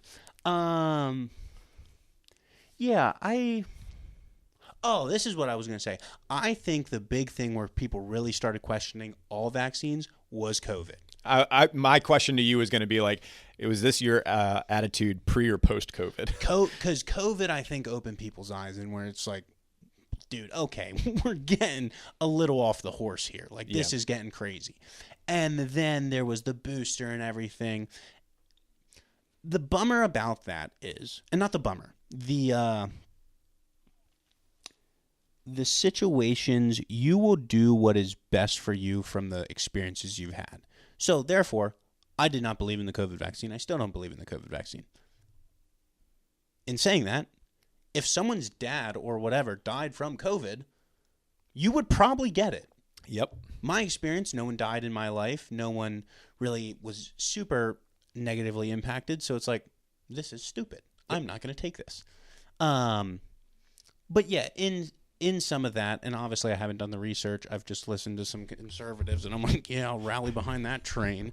But yeah, no, dude, I do not believe in the COVID vaccine. I think it's crazy, but at the same time, I did zero research, so. Yeah, and that comes, like, it's easy to get on that one and talk about whatever, but, like, it always comes down to the end of the day of, like, well, how did you get there? What is the root cause behind it? Like, is it for fear of health or different things like that, or is it because it's, you know, inserting its way into your idea of liberties and my personal freedoms, like, and just all different stuff like that. And regardless of where you fall on either side, the frustrating thing is, and you're seeing this more across the board, is just I'm over here and someone else is over here. If I voice my opinion, all of a sudden I am demonified or, like, you know, vilified. And it doesn't matter what I have to say. I now love the Nazis. It's like, dude, what are we saying? Like, no. Yeah, but gone is discourse. And I agree to a point. There's certain things where, like, if you align with certain beliefs, your opinion is not nearly as valid. Yeah. But at the same time, like, to just not be able to have conversation as a whole, like, that is horrendous. Yeah, that's the hard thing. You're no longer able to disagree with people. And it's just, oh, well, if you disagree, I'm going to cancel you. It's like, dude, what? Literally, what does that even mean? What? This isn't a subscription, dude. It's a human life. Like, what are you saying? And that's a crazy thing. You almost get scared to share your opinion because it is now so rejected on both sides. Because, A, we have crazy conservatives and we have crazy liberals. Yep. And we have everyone in between. And everyone on the conservative side says a liberal is the crazy. And everyone on the liberal side, and I'm saying, obviously, there's people that don't agree with this, but, like, they're all, oh, crazy conservatives. Yep. And it's always the 10% give the 90 a bad rap. Yep. But, yeah, I don't know. And it's, my thing I always come back to is, okay, if I draw a circle on my paper, and that is all the knowledge of everything there is to know in the entire world, and then I draw a circle of what I know, it's a pretty small circle inside that circle. So I'm relatively uneducated in everything. I can obviously have my opinions, and I think I can have my own experiences, which are more value than my opinions. It's like, hey, this is what happened to me. Mm-hmm. You always need to take those into account, whoever you are, and you make decisions based off of those experiences. So there I can credit it, but my knowledge, dude, I don't have knowledge. That's why I started a podcast. Dude, I'm trying to get other people with knowledge. Yeah, let's go. Yeah, that's literally why I bring people on. It's like, dude, I don't know anything. Like, you tell me. You tell me. Yeah. So, yeah, I don't know. Yeah, overall, though, my opinion, I don't trust the government. I like them a little bit because they do relatively good things sometimes. Yeah. A lot of the other times I don't agree with what they're doing. I love America. I think what it was founded on is awesome. I'm about that stuff. But my thing is, this is a question I literally just thought of. So everyone now is saying how great America was back in the day. Mm-hmm. Like, we need to get back to our roots. Did the people in leadership, like, were those people happy with them as well? Were the general population like, we're at our roots, we love this? Or did they also have issues? I'm assuming they also had issues. Yeah. So it's like, are we just glorifying something that we don't know about because grass is greener on the other side? Absolutely. You're talking about the good old days. There was plenty of stuff that was wrong, too. I like Solomon, not to go biblical, like, there's nothing new under the sun. Like, the problems that plagued them are the same problems that we're doing. We're just maybe seeing a slightly different spin. Variation. But it's there. Yeah, now we just have the technology to do weirder stuff. Yeah, everyone's got a voice. Yeah. Subscribe. Shout out. Yes. But at the same time, it's so cool.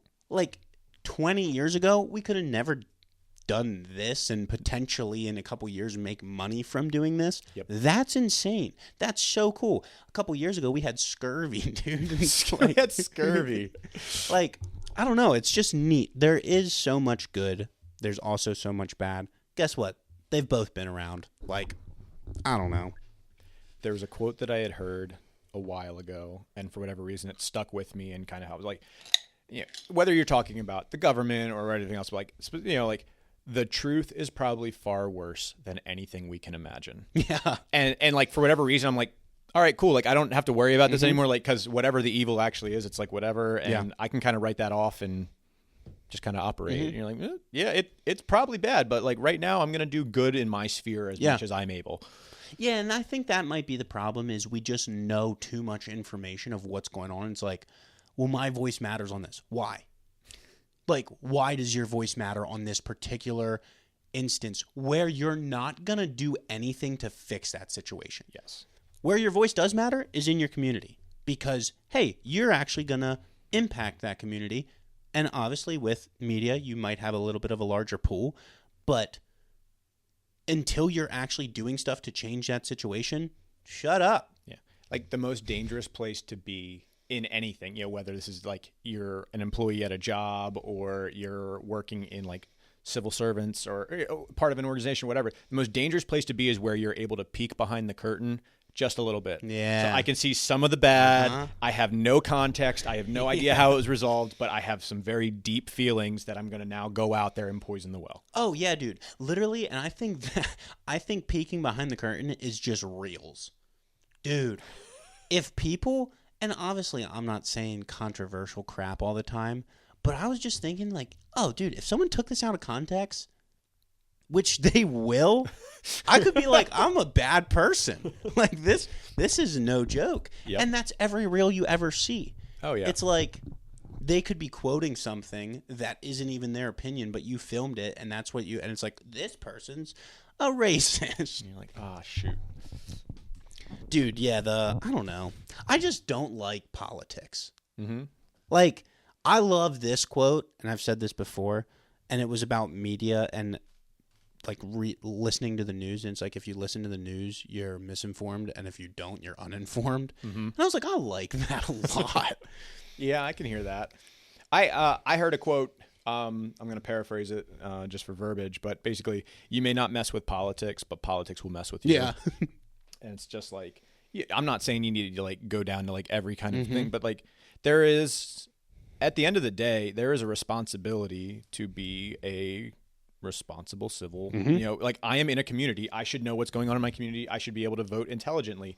In the same way, I should care about my community. I should know what's going on with my neighbors. Like there's just different spheres of life where like, I'm not saying it to be a bad person, but like we have responsibilities to one another. Yeah. Like we are in a society that values community. I mean, America, maybe not as much, you know, we can be individuals. Like you should be caring about community and looking out for it, whether that's in your like super local, into your regional, all the way through your national and even international. But like people don't want to do that. Yeah. And maybe that's the problem, dude, because we're so worried about what's happening on the other side of the world, but we don't give a rip about what's happening to our neighbor. Yes. And it's like, we want to be heard. We want to be praised for posting this stupid little quote that everyone else is also posting, but we could give a frick less about Karen down the street. And like, I think you should care about those things. Like international issues matter, and like we should stand up against injustices wherever we see them. But it's very disingenuous to be like, I'm going to stand over there and like I believe that we should support and every life has dignity. Meanwhile, there's someone over here who's literally like struggling to make ends meet, and you're like, suck it up and get something done. Like this is your fault, and you're like, maybe I'll send out a tweet about you. I'll send out a tweet. That'll help you out, right? Yeah. But it's so much easier to care about the things on the other side of the world than it is to care about because they don't affect you. Exactly. It's easy for me to send thoughts and prayers if I don't actually have to get down on my knees and do any dirty work. Oh, it's crazy. Oh yeah, that I'm praying for you, dude. I've said that and then went home and not prayed. What a crazy thing. Maybe hot topic or like a hot take, but I believe there's nothing wrong with saying I'm praying for you as long as you're following it up. As long with as actually you're like doing it, or like if you're just using that as the magical hand wave, like then you know, there are bigger issues. But there are times when you have no words. So like I'm going to go to the one who I know has words. And so like I don't know. I don't think there's anything wrong with it when it's done the right way. But we have a lot of people that are like, I'll pray for you, and they just kind of walk away, and you're like, no, you won't. No, you won't. No, you won't. Dude, imagine you hit someone with a no, you won't after. I've done it. No way. I've done it. No way. I'm not super proud of it, but yeah, I've definitely done that. Going through like, I don't know exactly what the story was. I was younger or would have been in college. Like something was real rough, and like one of the RAs at the at the time or whatever, like meaning well, but he's like, "Hey man, like that sucks. Like I'll pray for you." I'm like, "No, you won't." And he just kind of like hit him, but he's like, "I'm sorry, what?" I'm like, "What is the issue at hand here, other than what you have just heard? What else is going?" He's like, "You have no idea. So respectfully, shut up and leave me alone." Like, I not the best way to handle it, but like, I don't know. I don't think there's anything wrong with calling people out for fake sincerity. Yeah. Oh, dude, I feel like sometimes, okay, this is a wild thought. Going a little deeper again, when you truly start to understand yourself, people will want you to give them fake sincerity and you don't, and then that's a crappy conversation to have. Because they're like, and dude, I hate to say this, I'm super not proud of this. When you get married, you will have moments where you just suck as a husband. Yep. And there's been so many times where it's like, I know in the moment what my wife needed to hear, but it would have been fake coming from me in that moment, so I didn't say it. And then she's like, why didn't you say this? Or do you not even care about me? And it's like, oh my word, I'm about to say this, but in this moment, no, I did not. My own selfishness took precedence. What a horrible thought. And it's so scary when you actually start realizing thoughts like that, where it's like, whoa, no, I did not. In that moment, I did not care about you. Mm-hmm. And then, because then what's the other alternative? You're like, oh, I do love you. And it's not genuine at all. And it's like, I feel like they can see that too, and it's not really benefiting anything, because then you're just lying to yourself, and then you go throughout that problem longer. But like, you talk about scary with your spouse. Just wait, you have a little one on the way. All of a sudden with kids, you're like, I'm rightfully terrified for that. Super excited, but also rightfully terrified. But okay, this is what my brain went to. Unless you have something else to say on that topic. No, you're good. This could be twisted, and I don't know. I'm trying to work through it right now. I personally don't think, for myself, I change, and going back to tying back into what we talked about in the beginning of the segment. Yep. I don't think I change until I hit whatever that thing is, like rock bottom for that specific thing. Sure. And like that doesn't mean you're strung out on drugs out on the street. It's like, okay, I hit a certain weight that I'm uncomfortable with. I'm now going to start working out. Yep. For myself, I just don't think I change until I hit rock bottom for that. Then I had this weird thought, do I just speed up the process? Where you deliberately sabotage yourself to get to rock bottom faster so you change faster. That's a wild thought when you actually say that. Yeah. I don't think so. I think it's a process that slowly just naturally speeds up.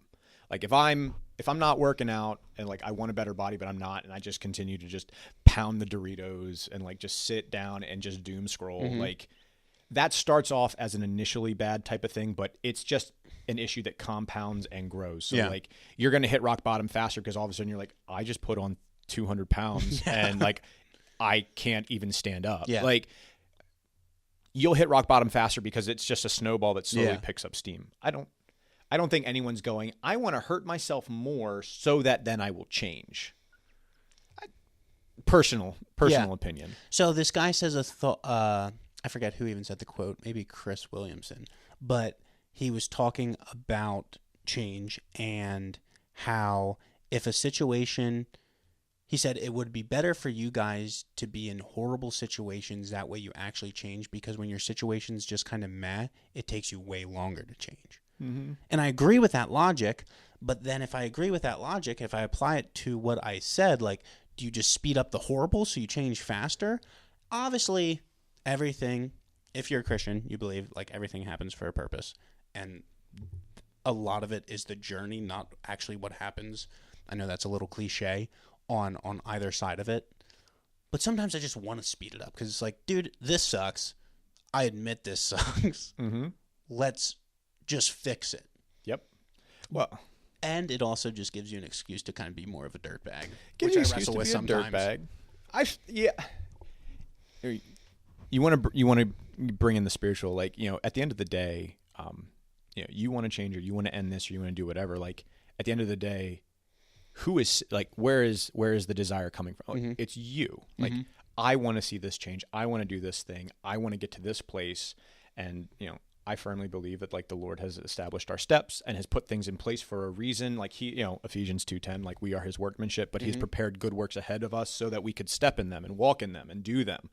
And so, like, if that's the case and he has put things in place, and I don't necessarily understand why, for me to want to go, all right, well, I just want to be better, or I want to get through this, so I'm going to blow this up, is the height of arrogance to be like, Lord, I know you have a plan, and I say I want to believe in you and I want to follow after you, but at the end of the day, I'm going to do this because I know you want me to learn this.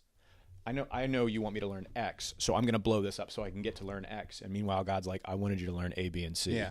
And so I can understand the thought behind it. And people are naturally just impatient or naturally desiring, I want to get through pain. Like, I don't necessarily like it.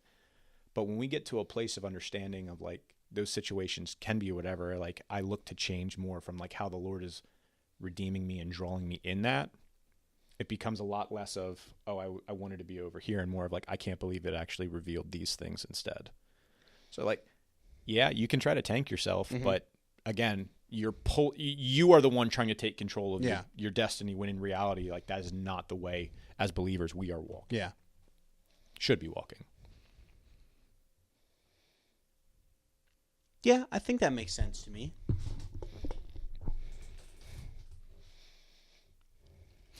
Like, look at it, like, go back to the most classic example. Look at Job, right? Like, dude had a miserable life, and, he lost his kids, he lost his animals, he lost his wealth, he lost his house.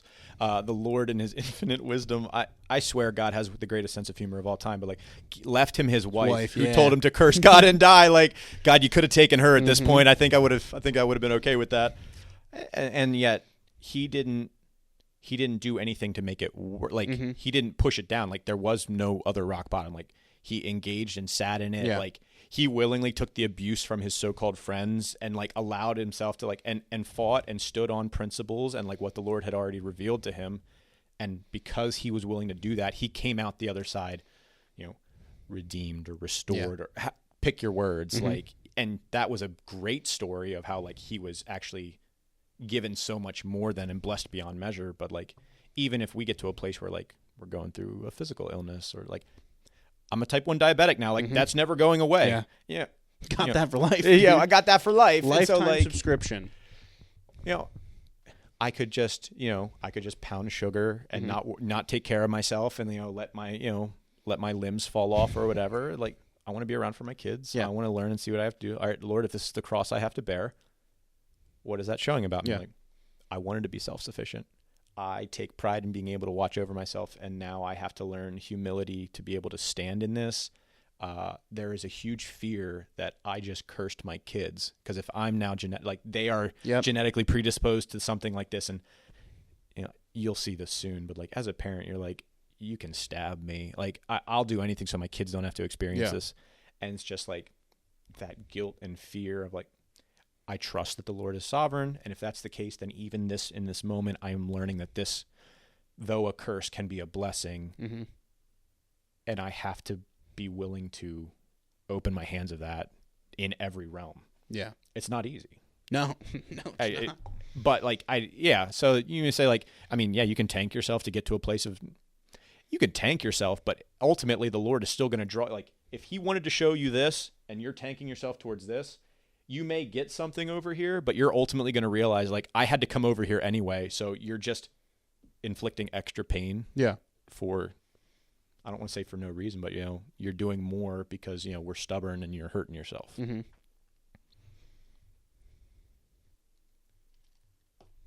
Yeah. Yes, I will have to wrestle through that, because I understand what you're saying, but I don't think I want to hear it. That's fair. I mean, there's a lot of truths that are very easy to communicate that are a lot harder to put into practice. Yeah. Sometimes. Yeah, dude, I don't know. Christianity is so funny. Like, it's such a simple but mind-boggling thing. Absolutely. That I wrestle with a bunch, which is wild to say when you been a Christian for a long time. And I think, okay, so I reached out to Pastor Jerry to come on this. No shot. And I hope so bad he does. Obviously, with how busy he is, he said reach back out to me in the new year. Yep. Dude, I have some zinger questions I want to ask him, which he'll probably like disarm in 4 seconds, and then I'll be bummed out about him because I've been tripping over him for years. Yep. But I'm so excited for that. But even going a little bit into that vein of, yeah, like the wrestling, I'm one where I prioritize fun and experiences over a lot of things. And I just heard this quote that you love, so like love, and this is how this guy interpreted it, and it just struck a chord with me. A lot of people will be like, oh, I love you. But it's like, okay, what are you willing to sacrifice for that thing or that person? Okay. And whatever you are willing to sacrifice, however much you're willing to sacrifice, that generally correlates with how much you actually love something. Okay. For example, kids, you're willing to sacrifice everything for them. Like you love kids a ton, which you should. That's a good thing to love your children. Yep. For me, where I was and still am a little bit, I'll sacrifice anything for a good time. I love experiences. I love having fun. I'll sacrifice sleep. I'll sacrifice whatever. The thing I'm struggling with and wrestling through right now is if you put that scale side by side, it's like, whoa, do I actually love the things I say I love? Because if you put it on that scale, maybe I don't actually love them that much. Mm-hmm. So it's like, oh, I love my family. Well, I'm more willing to sacrifice sleep, time, everything for a whatever. Throw a Post Malone concert. Yep. But if my mom calls me at 10:30 in the night, I'm like, get off the phone. Like, what are you doing? Ignore. Yeah. So it's like, I have that scale now, and now I'm trying to depict, is that scale accurate? Or do I really need to check myself? Type thing. Where have you landed so far? So far, I think we throw around words like love way too little, but way too much. So the things we actually truly care about, sometimes we don't tell them that we love them. I'm saying people in this example. Sure. But then we'll be like, I love coffee. It's like, yeah. Yep. Which I do. Like I say love all the time. I think where I've landed is in the part of, I think there is some legitimacy to that claim. The things you are willing to sacrifice. But I also think, and I've been talking with Anna, if you do not, and if I'm not making sense, stop me at any time and ask a clarifying question. I equate a lot of things to songs. Yep. Because I love music. You can have the best song in the world that just blows you off your feet. And if you listen to it over and over and over again, it can be the best song that will ever exist in the history of the world. You get tired of it. Mm-hmm. And you will trade the best song in the world for a mediocre song just because it's different. And I think in marriage, and I equate a lot of things to marriage right now because I'm married. You're in so it. it makes sense. I think a lot of times you can become very mundane in marriage, which most people do because you're with them all the time. Mm-hmm. And then, like a good experience, hanging out with your buddies, you don't do as much anymore. So you will put more emphasis on that. So I do think there is that sacrifice scale, but I also think you need to look at something like, if my wife needed a kidney transplant, I would be much more inclined to give her my kidney than a buddy that I would still prioritize over her sometimes to hang out with. Yeah. So that's where I kind of landed. I'm trying to decipher both of those right now because it's like, okay, what does that mean? Sure. Does that make sense? Am I making sense in all that? Yeah, you're on the right track. I think for guys especially, and like I can speak to that, I'm a dude, like it's easy to be like, I love you, babe, I would die for you. She's like, I don't need you to die for me, I need you to do the dishes. Yeah. And you're like, I would much rather take a bullet. Just kill me. Yeah. Like, and so I'm always cognizant and like cautious of like the grand gestures. Cause like, yes, when push comes to shove, yeah, I would step in the way. I would pull something back. I would give my left lung, like say it like, but when you start talking about, if you went specifically like relationship, with your wife, like if you really do matter and everything like that, it's not even necessarily the quantity of time that I'm spending, but it's like, are you dating your wife still? Like, am I shepherding her the way I'm supposed to? Do I know what's going on? What are her current fears? What are her desires? What's some wins that she's had? Like, and are those things that like I am actively seeking to build and to encourage? Yeah. And if like I'm not doing that with Michelle, then like, yeah, it's going to feel like lame or whatever. And I'm going to go somewhere with my buddies where I can do that. And like, I've been bros with them for years. So like, I know how to just ask the direct question, or I know how to get in there, or they've seen me like this. That becomes easy and selfish. And like, you should still have those times. It's not like you get married and everything gets thrown out. Sure. But if you're not, careful how hard I say it. Like, if you aren't doing that with your wife, if you're not looking at your kids with the same level of intention that you're doing either in a realm of ministry or with your friends, in the moment, I'm not saying you're a complete failure, but I would say you are failing to some degree as a husband, as a father. Like, your primary ministry, your primary role is to be taken care of and to knowing what's going on and to finding ways to do this sort of stuff. If you're like, oh, it's just the same thing over and over, like, then do something about it. Like, you can do that. So like, I don't, to speak to your point of like, there are times where other things take priority. I think they should. Yeah. But if you're allowing mediocrity, or if you're allowing just repetition to kind of run over stuff, and you're not looking at those underlying things, I mean, that's the recipe for disaster. Yeah. And I think something too, like with what you said with the grandeur, like you'll take the bullet or whatever. But another saying I've heard recently, which I like and also hate, because it calls you out, is how you do one thing is how you do everything. Yep. And it's like, yeah, you would take the bullet or whatever, but also too, like what you said, to the dishes or cleaning the floor, or like how you do one thing is how you do everything. And if you're not doing those things, you're probably not doing the other things as well. Yeah. Yeah, learning is such an interesting thing, and you'll continuously learn throughout your life. Like, you never stop. And yeah, it's so, I used to think people were so arrogant when they're like, dude, the more you know, the less you know. It's like, dude, shut up. Yeah. Like, you got a PhD from Harvard, and then it's like, oh, yeah, that, like, it is kind of a true conundrum that you run into, which is really fun and frustrating and sad and happy and all the emotions. And some days just downright depressing. Absolutely. But I don't know, you need the good for the, like, you need the bad for the good. If you always had good, you wouldn't know the bad, so your good would feel just mundane. The stupid pithy saying of like, an EKG, your heartbeat has highs and lows. Like, if it was just straight, you'd be dead. Yeah.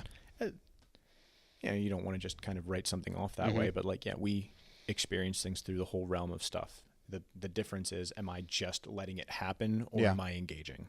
Yeah.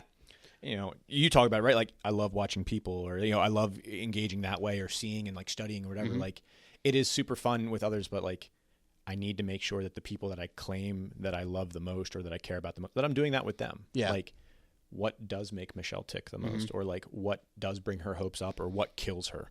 Like, I better know. Like, my kids, like, Kristen is very people and praise oriented and very status driven. Cody is the opposite and is very like marches to the beat of his own drum. And so like, if I try to punish Kristen the same way I try to punish Cody, it's not going to work. Yeah. Same way, like, I'm trying to comfort them. Like, Cody just needs a hug. Yeah. And like, he'll cry on his own. Kristen needs to look at you and just be angry. Yeah.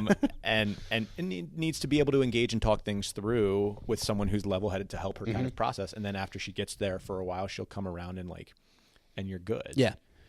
Aiden just needs moments to kind of calm down, because he just kind of shuts down and becomes, like, all right, come on, dude, like, pop out of that shell, please. If you're not doing those sorts of things, like with the people that you care about the most, then like, yeah, you're failing. Yeah. And also too, I think for me, you can cope and like do the fun things, and then you still feel like crap at the end of the day. Mm-hmm. It feels so fun in the moment, which I live for the moment, so duh. But then you get to the end and you're like by yourself and you're like, no, I'm sad. Yeah. Literally, I went on a work trip, and like we talked about traveling for work, and I love, like, it was so cool. It was so fun. Made connections. You're sitting around like 11:30 at night. You're sitting around a bar with a bunch of guys. Yep. Like doing the networking thing, and I was like, dude, this is sick.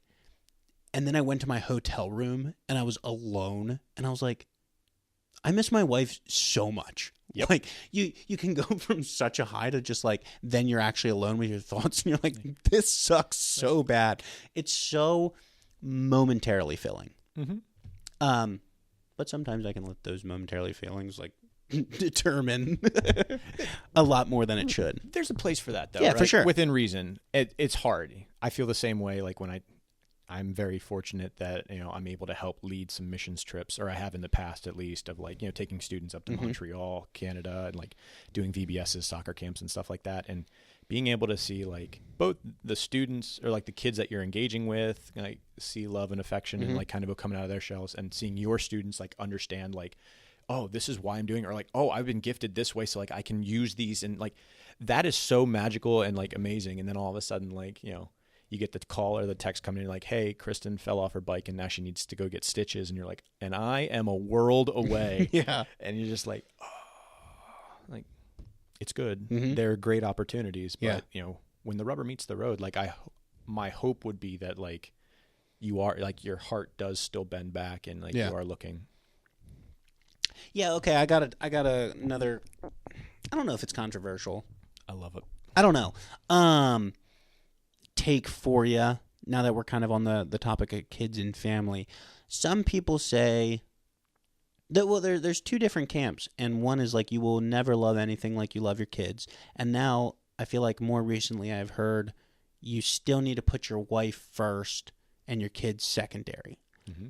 I don't have kids yet, and I will make the mistakes of when I have kids. I'll probably make those mistakes and come to my own conclusion after that. But where do you fall on that? Like, are you like kids all the way, or like do you still like, hey, the wife needs to take priority, because if you show your and I think the argument behind like show your kids that your wife takes priority so that they can kind of follow in that same footstep, and they'll be able to pick out a good spouse type deal. Like you show, I don't know though.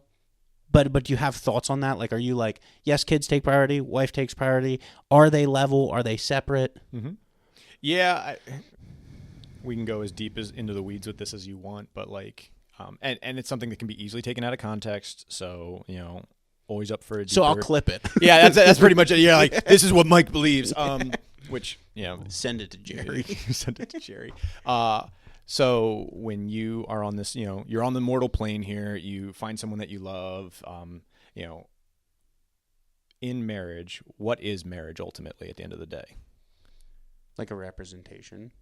Yeah. And you are making a covenant, right? Between you, your wife, and the Lord. Mm-hmm. Like, it is the one thing that like you are actively choosing and inviting the Lord into this place. Like, I am not ever knocking children. I believe at one point I was one. So like, children are a gift, and they are a great gift. And I love all three of mine so incredibly much. But at the end of the day, my first promise and my covenant was made to Michelle. That makes sense. My kids need to know that I love them unconditionally. And, classic guy language, I would die for you, or more accurately, I will be up at 2 a.m. with you while you're puking, or, I'll meet you while you're like struggling with whatever, and I'll try to like walk you through it well, but do not put mommy and daddy against each other. Yeah. Like, I am training you, I am hopefully discipling and walking alongside you, so you understand like you are looking for a spouse, but like even beyond that, of like, children derive comfort and security from knowing that there is a connected unit.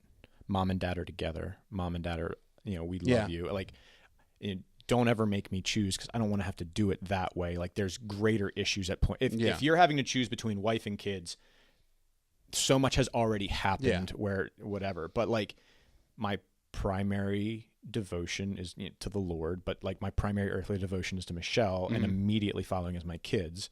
And that's biblical because you're seeing it also in the representation of like the Trinity, right? Like you have God the Father, Jesus Christ, and the Holy Spirit. Yeah. And the Holy Spirit follows and adheres to like Jesus, willingly comes under Jesus's influence, and then Jesus willingly comes under the influence of God the Father. Yeah. And like Jesus came to earth to die for us, saved us, made a way. The Holy Spirit willingly came because Jesus had sent it and allows it to work. So you see that modeled in the family as well, from the husband.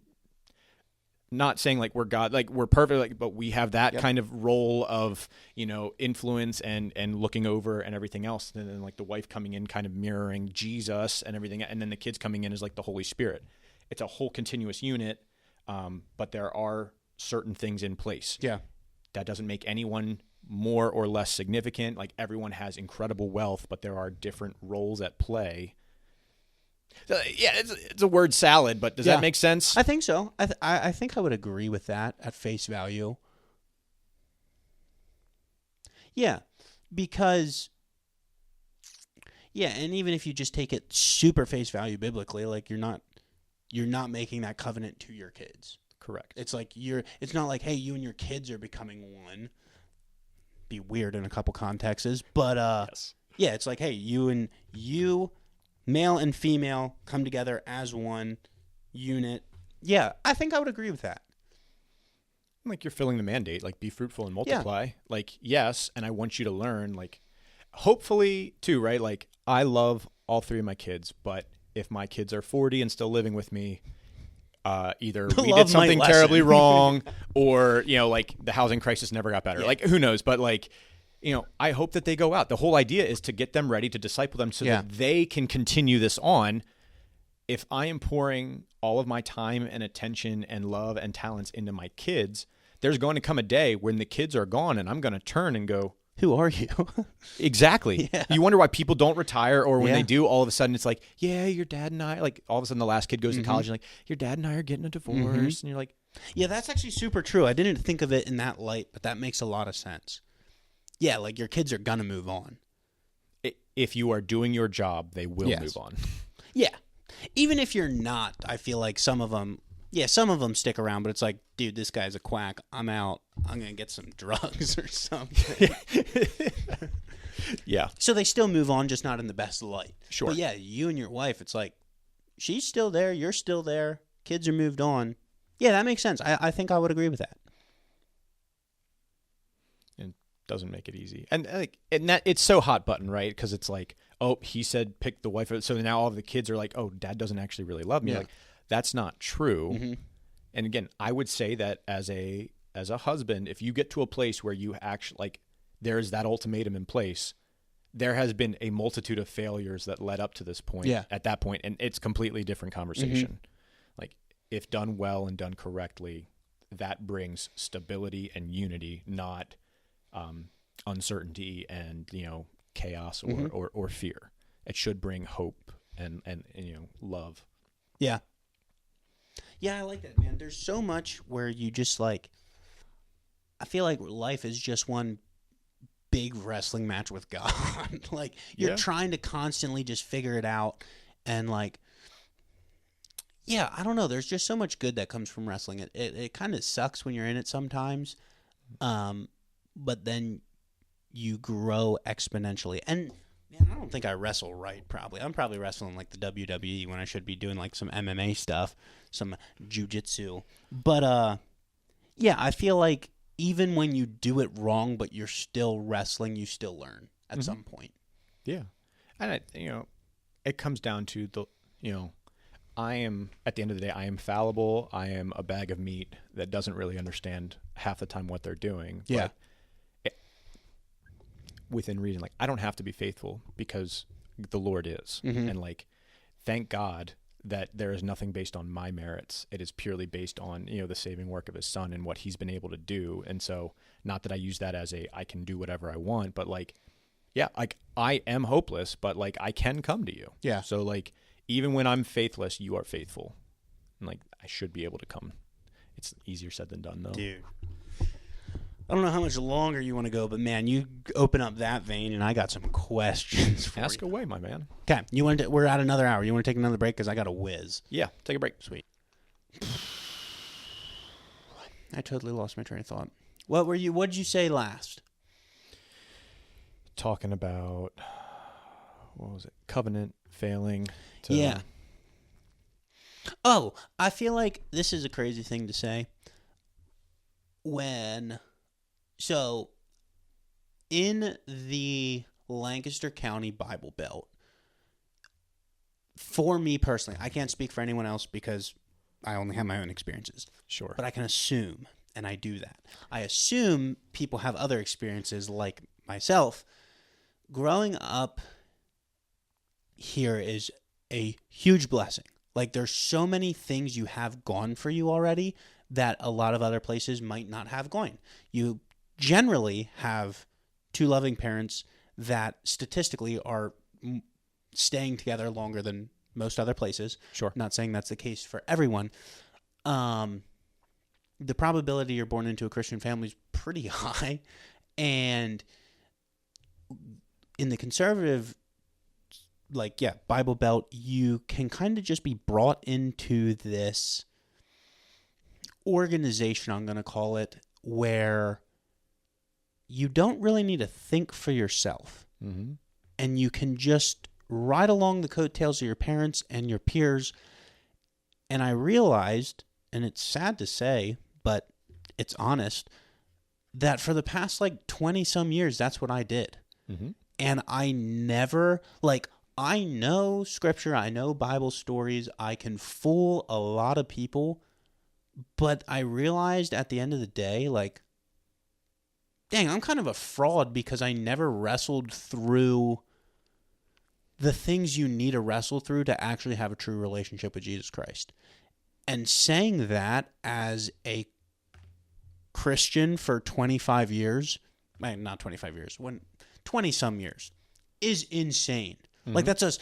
It's a super sucky thing to say because you've put up this poster of yourself and what you should be, and what other people would expect you to be. Sometimes I feel like I wrestle with the expectations of others and then what I'm actually dealing with, and then you're like, nah, frick.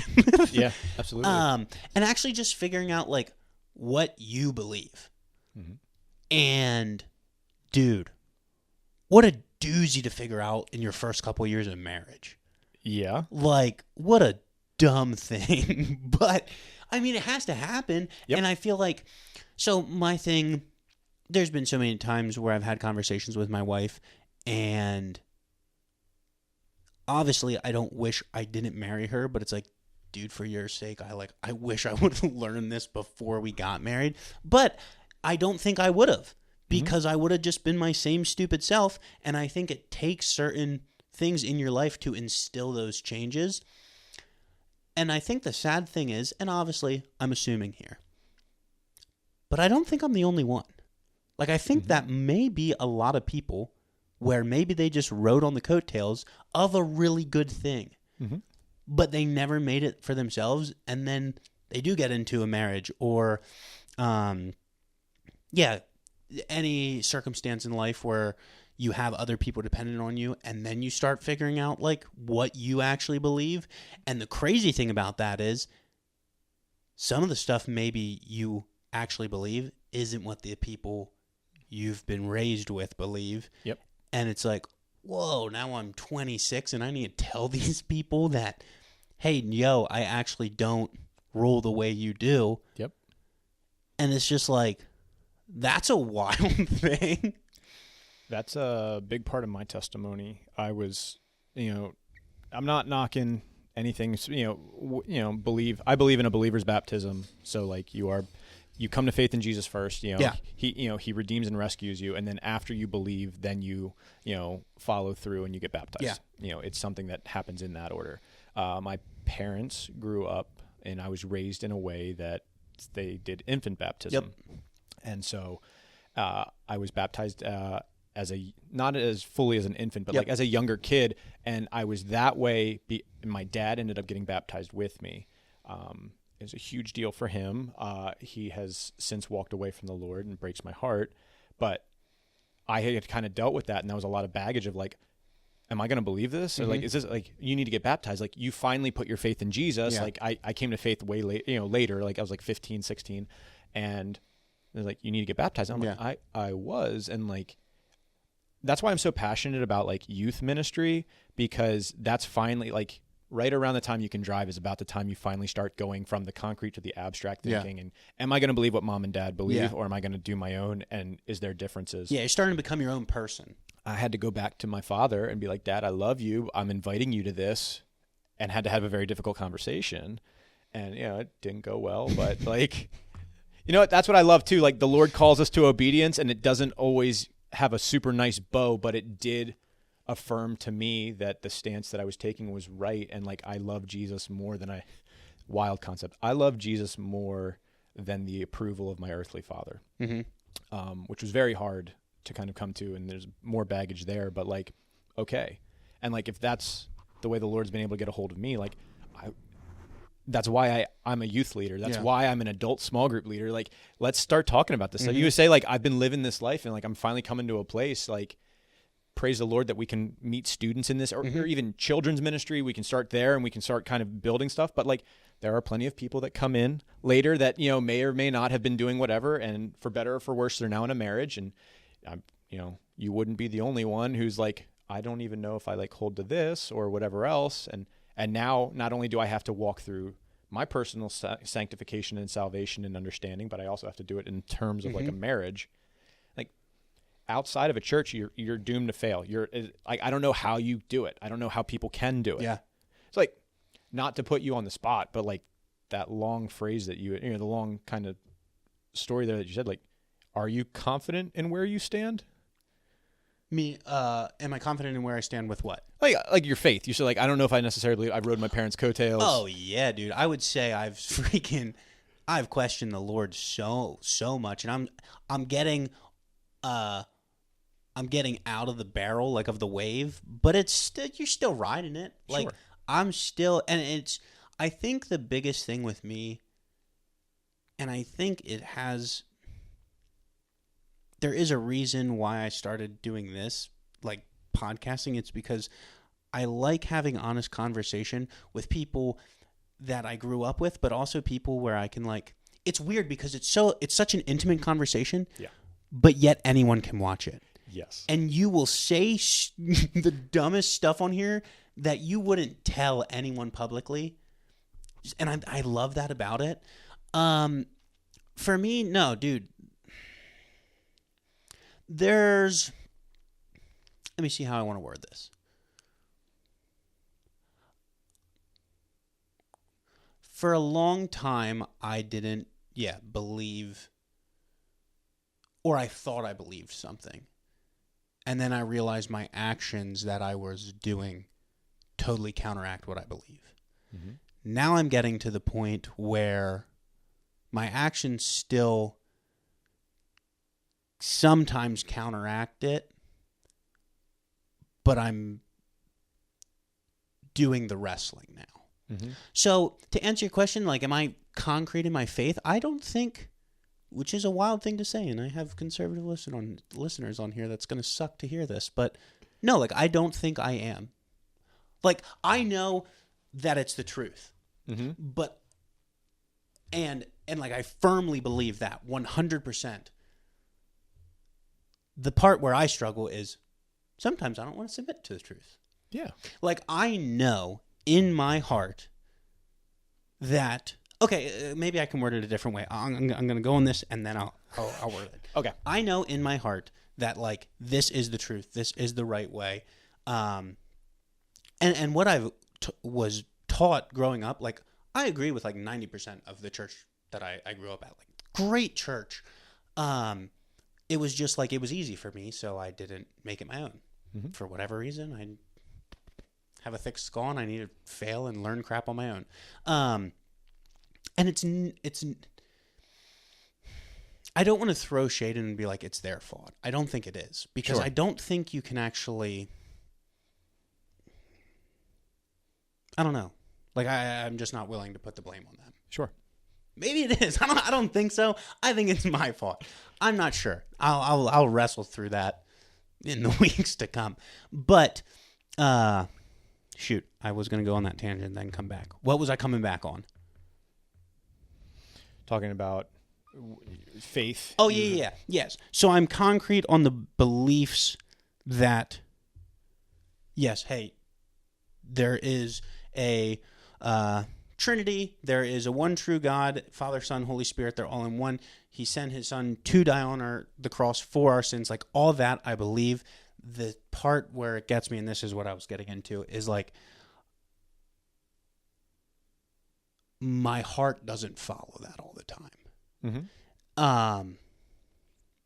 And so maybe this is what I was getting at earlier, even with the sacrifice. Like, dude, if you look what you're willing to sacrifice for Jesus, if that's our definition, I don't know if I love him too much, which sucks to say.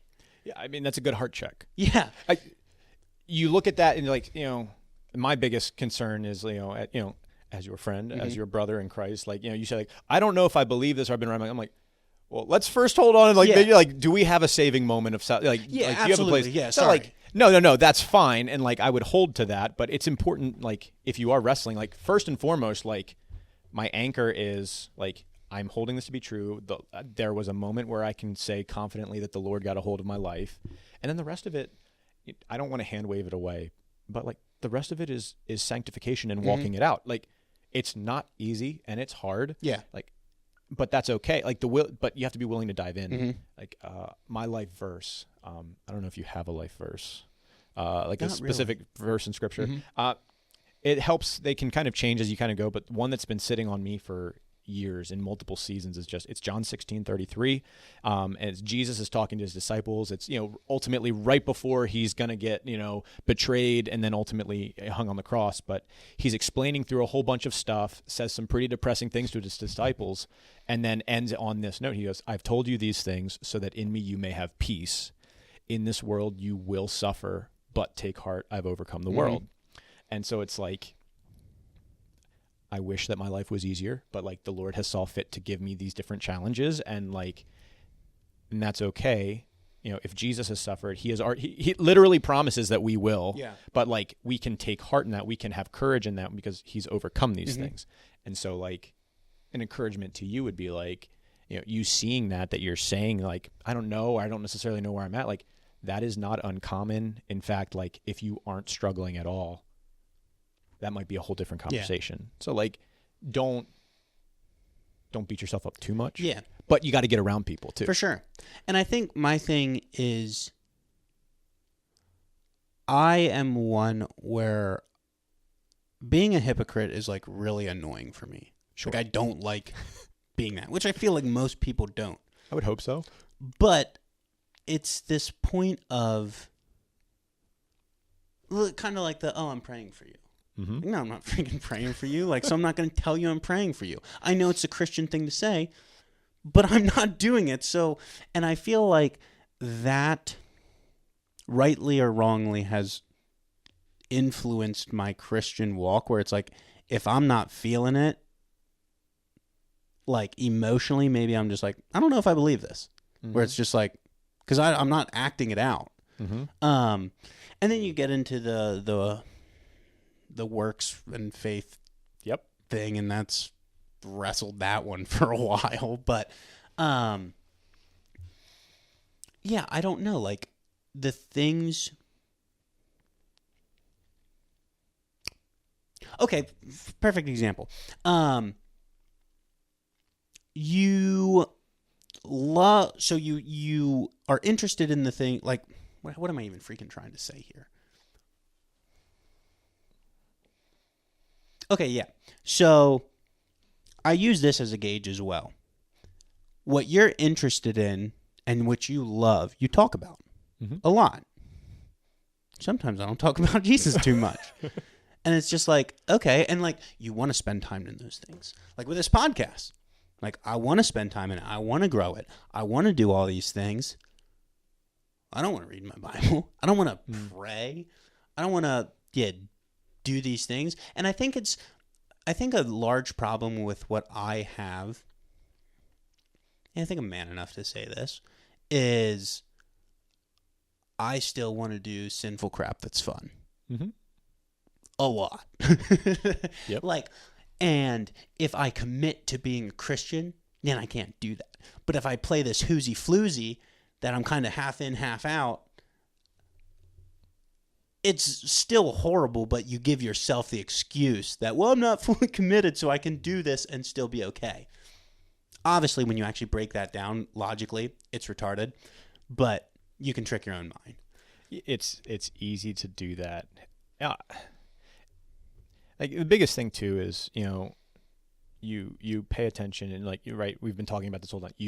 You do and invest in and follow up on the things that you love. Mm-hmm. And like if you love it, you're going to give time to it. So like if that's the case, like if I'm not giving time to Jesus, why is that? Mm-hmm. And like and it could be I'm focusing on other things for sure, but like I have an innate desire because I want to learn more about Jesus. Like I want to be able to tell people because I've been given hope and whatever else, but like what has he said about you, and like what are the promises and what are the things? Like if you're dealing with like this, I want to be fulfilled in other things, like, well, then what does scripture say? What do I believe about how Jesus is my fulfillment? And why does that matter? What is fulfillment ultimately? And what does that look like? And what does he draw us to? And like, where is the hope? And like, if you're not willing to look at those types of things, the world is always going to be shiny and it's always going to be pretty. Yeah. And so I love Jesus being tempted, because when he went through that, it wasn't like he just kind of like waved his hand off and did whatever. Like the dude went round for round in every which way. And if it wasn't for him, any other man would have failed. And yet he willingly took all of that pain and all of that hit and all of those temptations and still willingly stepped away from it. So like,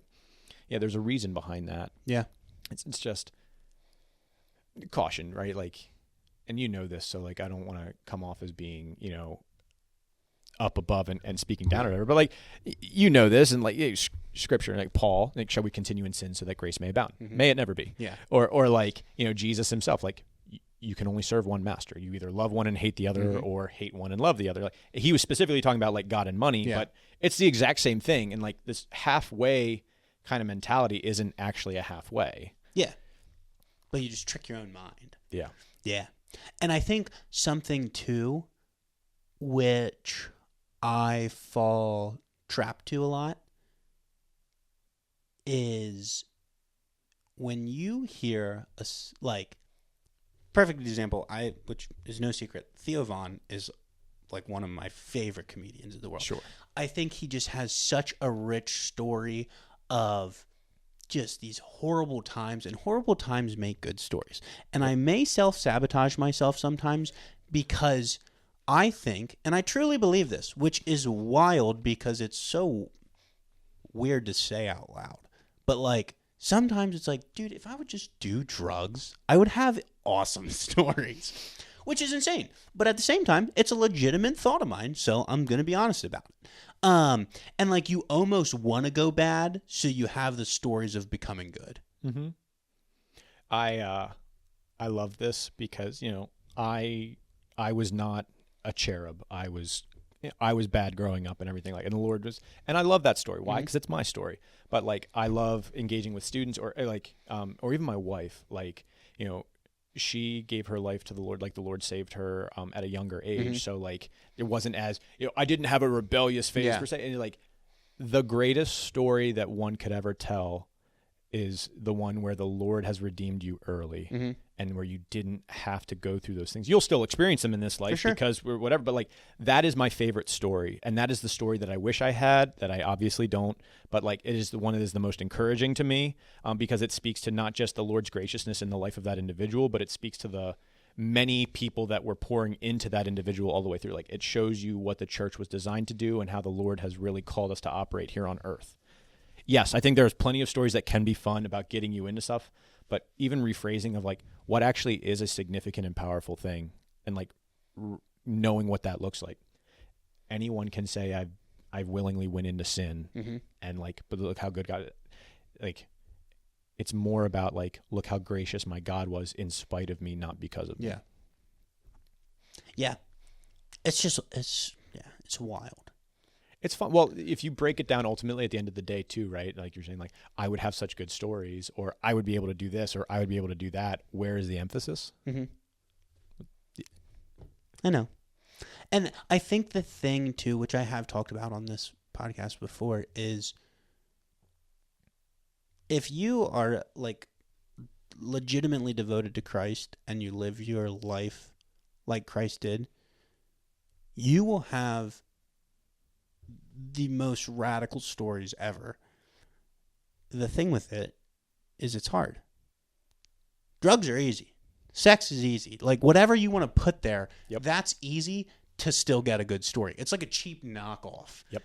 But they're so much easier to have, so it's just like, let's just go this route. And I think that's what I super struggle with, because, like, I love experiences. And, like,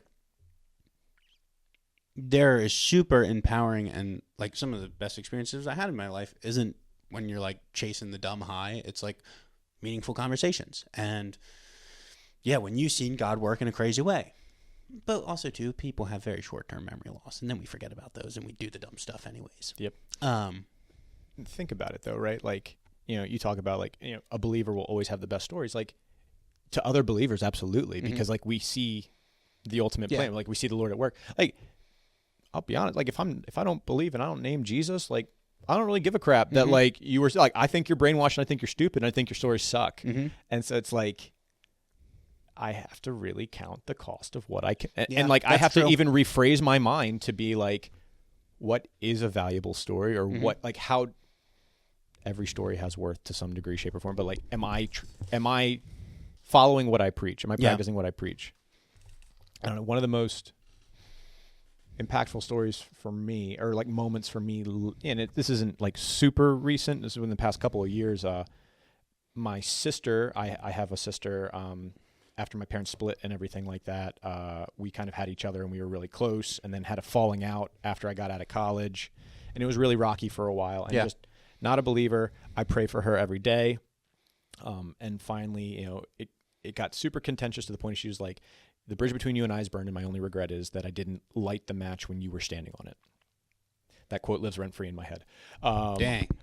I love it because of just how visceral she was. And then years had passed, and it was years of just crying out to God and asking for just something there. And finally he ended up redeeming that relationship through her wedding, of all things, of just being able to see kind of like still able to show up, tried to support, walked out there, tried to do everything we could. And like that opened the door to have a conversation again. And now, we talk weekly. She lives out in Chicago, so like we FaceTime. Like my kids know her kids, and like they know each, and it's awesome, and I love it. And it's just like those are the kinds of stories that I want more than anything. Yeah. Like I am fighting to break things down. I want her to know that I love her and that I always have, and that if there's things that I needed to apologize for, then I will. Yeah. But like the Lord is in the business of redeeming relationships, and like we pray ultimately, right? It's like that He calls them back to Himself. But even in the meantime, like earthly relationships like still matter. Yeah. And so like those are the stories that I care about the most, like redemption and restoration, and like I pray to that end. Yeah. Yeah, and I think honestly something for me that is probably a good thing but twisted, I would assume, is I love being able to relate to people. Yep. The more stuff you do, the more you can relate to people. And this was always something that bothered me about the church I grew up in. And maybe it was just me being a rebellious doofus, which is probably the case. But why not both? I put very little credit in people that are talking about a subject where they never went through. Mm-hmm.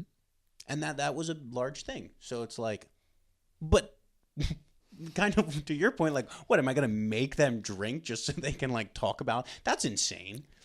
But at the same point, like, it's like, I want a little bit of credibility. Like, I want to know what this is like.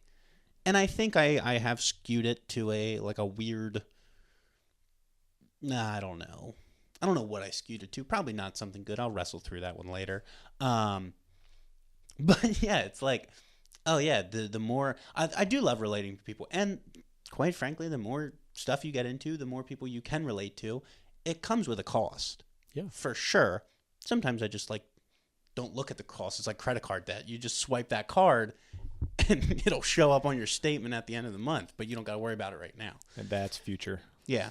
So I feel like that's kind of what I do with experiences. Like, oh, dude, I do want to relate to people, and I want to relate to that experience, which, quite frankly, I do feel like I'm a pretty interesting person, which gets you interesting and rounded, which then I draw identity from, and I love being that person. So I keep doing the crap, and then it pushes you to more. Like just like Mr. Freaking Beast, eventually probably going to kill someone. You're going to bring someone on the podcast and be like, this is a guillotine. Is it going to work? Yeah. So I don't know. It's just that thing you need to wrestle through with. But I think what I've come to is, yes, I need to wrestle through this. I need to figure this out for myself. But if I just suppress this emotion I have, I'm not going to grow. So it's like I kind of got to expose the ugly to figure out actually what I believe. And by that, I do not mean I need to go sinning so I can figure out what sin is. But to be honest, I might do that a little bit because I'm still immature. I mean, I think it's a very fair... Yeah, like... We ultimately always will, but I would look at it more, it's like, I want to relate this way.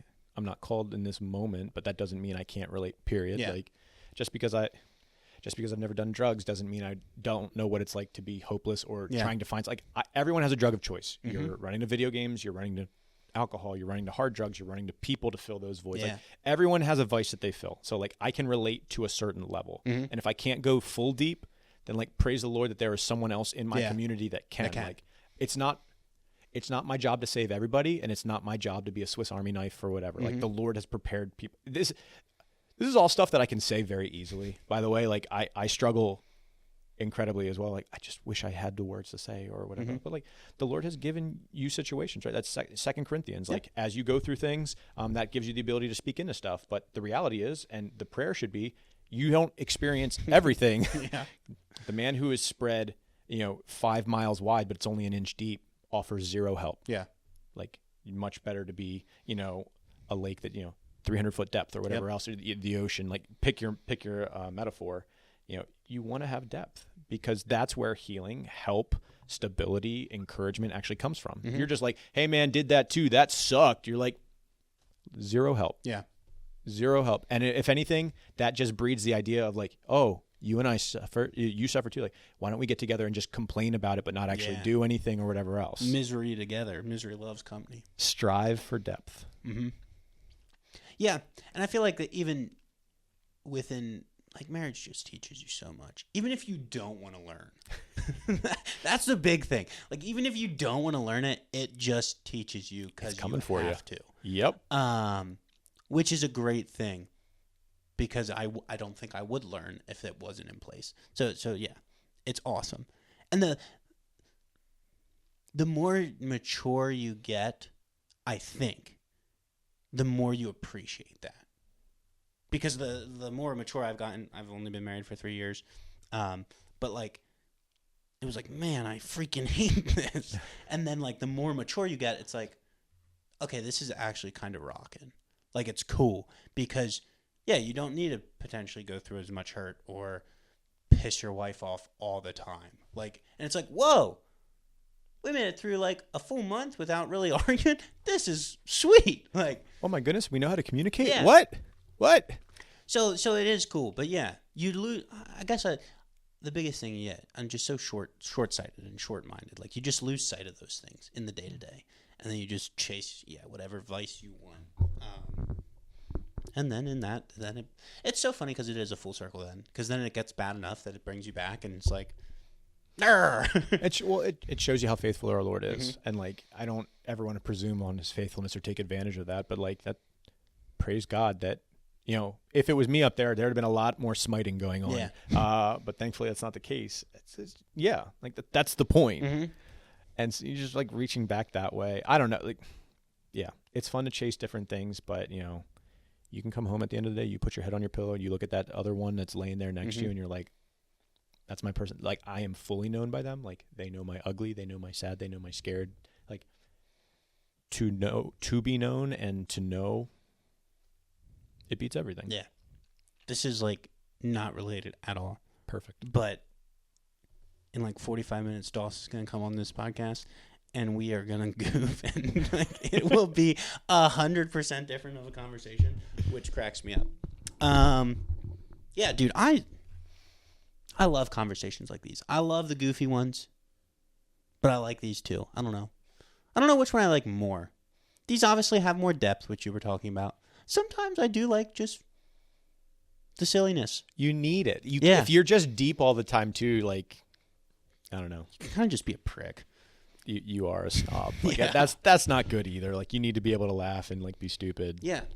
Humanity has a range, Mhm. and if you fail to meet it, or like you're like, yeah, then all you're doing is the opposite. Like, instead of like being an ultra goof, now like I am being so prim and proper and put Yeah. together. Because that's always been one of my biggest things. Is like, how do I show people that I care and that I'm real and that I'm genuine? But at the same time, like, these are very important matters, and like, how can I convey both well? Yeah. I don't think I hit that mark as often as I'd like to, but it's something I strive for. Yeah. Dude, what are you... Okay, let's finish off the segment with this, because we are soon running out of time. We've heard my skeletons and my dirty laundry. What are you learning right now? Is there anything that's like on your plate as a more mature person? Well, I'm not a more mature person, but I think the biggest thing for me is, again, just different levels of what you're dealing with, right? So I have been faithfully blessed. I have been married to my wife for 10 years. I have No way. Yeah. I didn't know that. That's sick. Yeah. I have 3 beautiful children, 8, 6, and 4. And the biggest thing for me is, without going into too many details, like, I have a heart that naturally draws to anger. Oh, yeah? It needs to be No a certain way. way. And if it's not, like, I can see that. I That's get funny. angry. Like, well, I'm very black and white, so that Yeah. doesn't help. And so, like, I can get frustrated, or like if things aren't going my way, or if the kids aren't listening, or maybe aren't listening as fast as I'd like them to, or like if Michelle said she was going to do something, but then something came up and didn't have, like, my natural inclination is to get angry. Mm-hmm. Or like if something is incredibly stressful at work, I just get angry because it's not the way I want it. And then I take those things and I bring them home. Yeah. All of that to say, Mike's natural inclination is to become frustrated. And so what I'm learning a lot is like understanding what it means to be content in the Lord. And I need to watch what I'm doing, because I'll come home and words have power, and I will eviscerate Obliterate the the household. dude, it takes one line. You know that, right? Mhm. Like, and as much of a people person as you are, I'm sure like you've even practiced to different points of like, if I get into a fight with so-and-so, I know that there's this one button or this one phrase and that's all I have to say, and it will immediately cut to the core and I win. Oh, yeah. And then you do it. You're just like, I know exactly how to push this person buttons, and I probably shouldn't. And then you just do. You're like, I freaking hate you, dude. I am learning again. I am continuing to learn of just what it means to sacrifice for your family, and how much, like, if I really do love and desire them, then like my natural proclivities and my natural desires need to take a bend for the sake of them. I'm supposed to love and care for my wife and sacrifice for her. I'm supposed to love my children. I'm supposed to disciple them. Mm-hmm. And if I want them to respond in kind or in love, then I have to make sure that I'm doing that first. Yeah. So a lot of the things that I have been learning lately has been a lot of, I am learning to make sure that I am modeling apologies. Yeah. Hey, buddy, like going up to Cody. Hey, buddy, I want you to know first and foremost, I am so sorry. Please forgive me. What Daddy did was wrong. I was upset and I shouldn't have allowed that to happen. This is still, what you did is not okay. Yeah. But Daddy didn't respond right. Yeah. Forgive me first, then let's work through your thing. Mm-hmm. I want you to know I love you. Or with my daughter, because she is wicked smart, and she already has. Boy's wicked smart. My girl is wicked smart. But she already has arguments and stuff, and she's 8, but she might as well be 17. Yeah. And I love her, and I love that, and it's gonna be such a terror in even just like a year. Yeah. But like, yeah, I'm learning that, if I need to make sure that I'm dying to myself in those moments, because it's very easy to just be frustrated. It's very easy to write things off and just go, well, I was angry. Yeah. It's like, it's not what I'm called for. Mm-hmm. And so it's been a lot of that, like small versions. Like, I want to clarify, I don't go home and beat my wife. Yeah. Like, please don't clip that. But it's a lot of like, being a man is very humbling. Of like, I do love you, I care about you, and I have to be okay with apologizing and understanding this. Yep.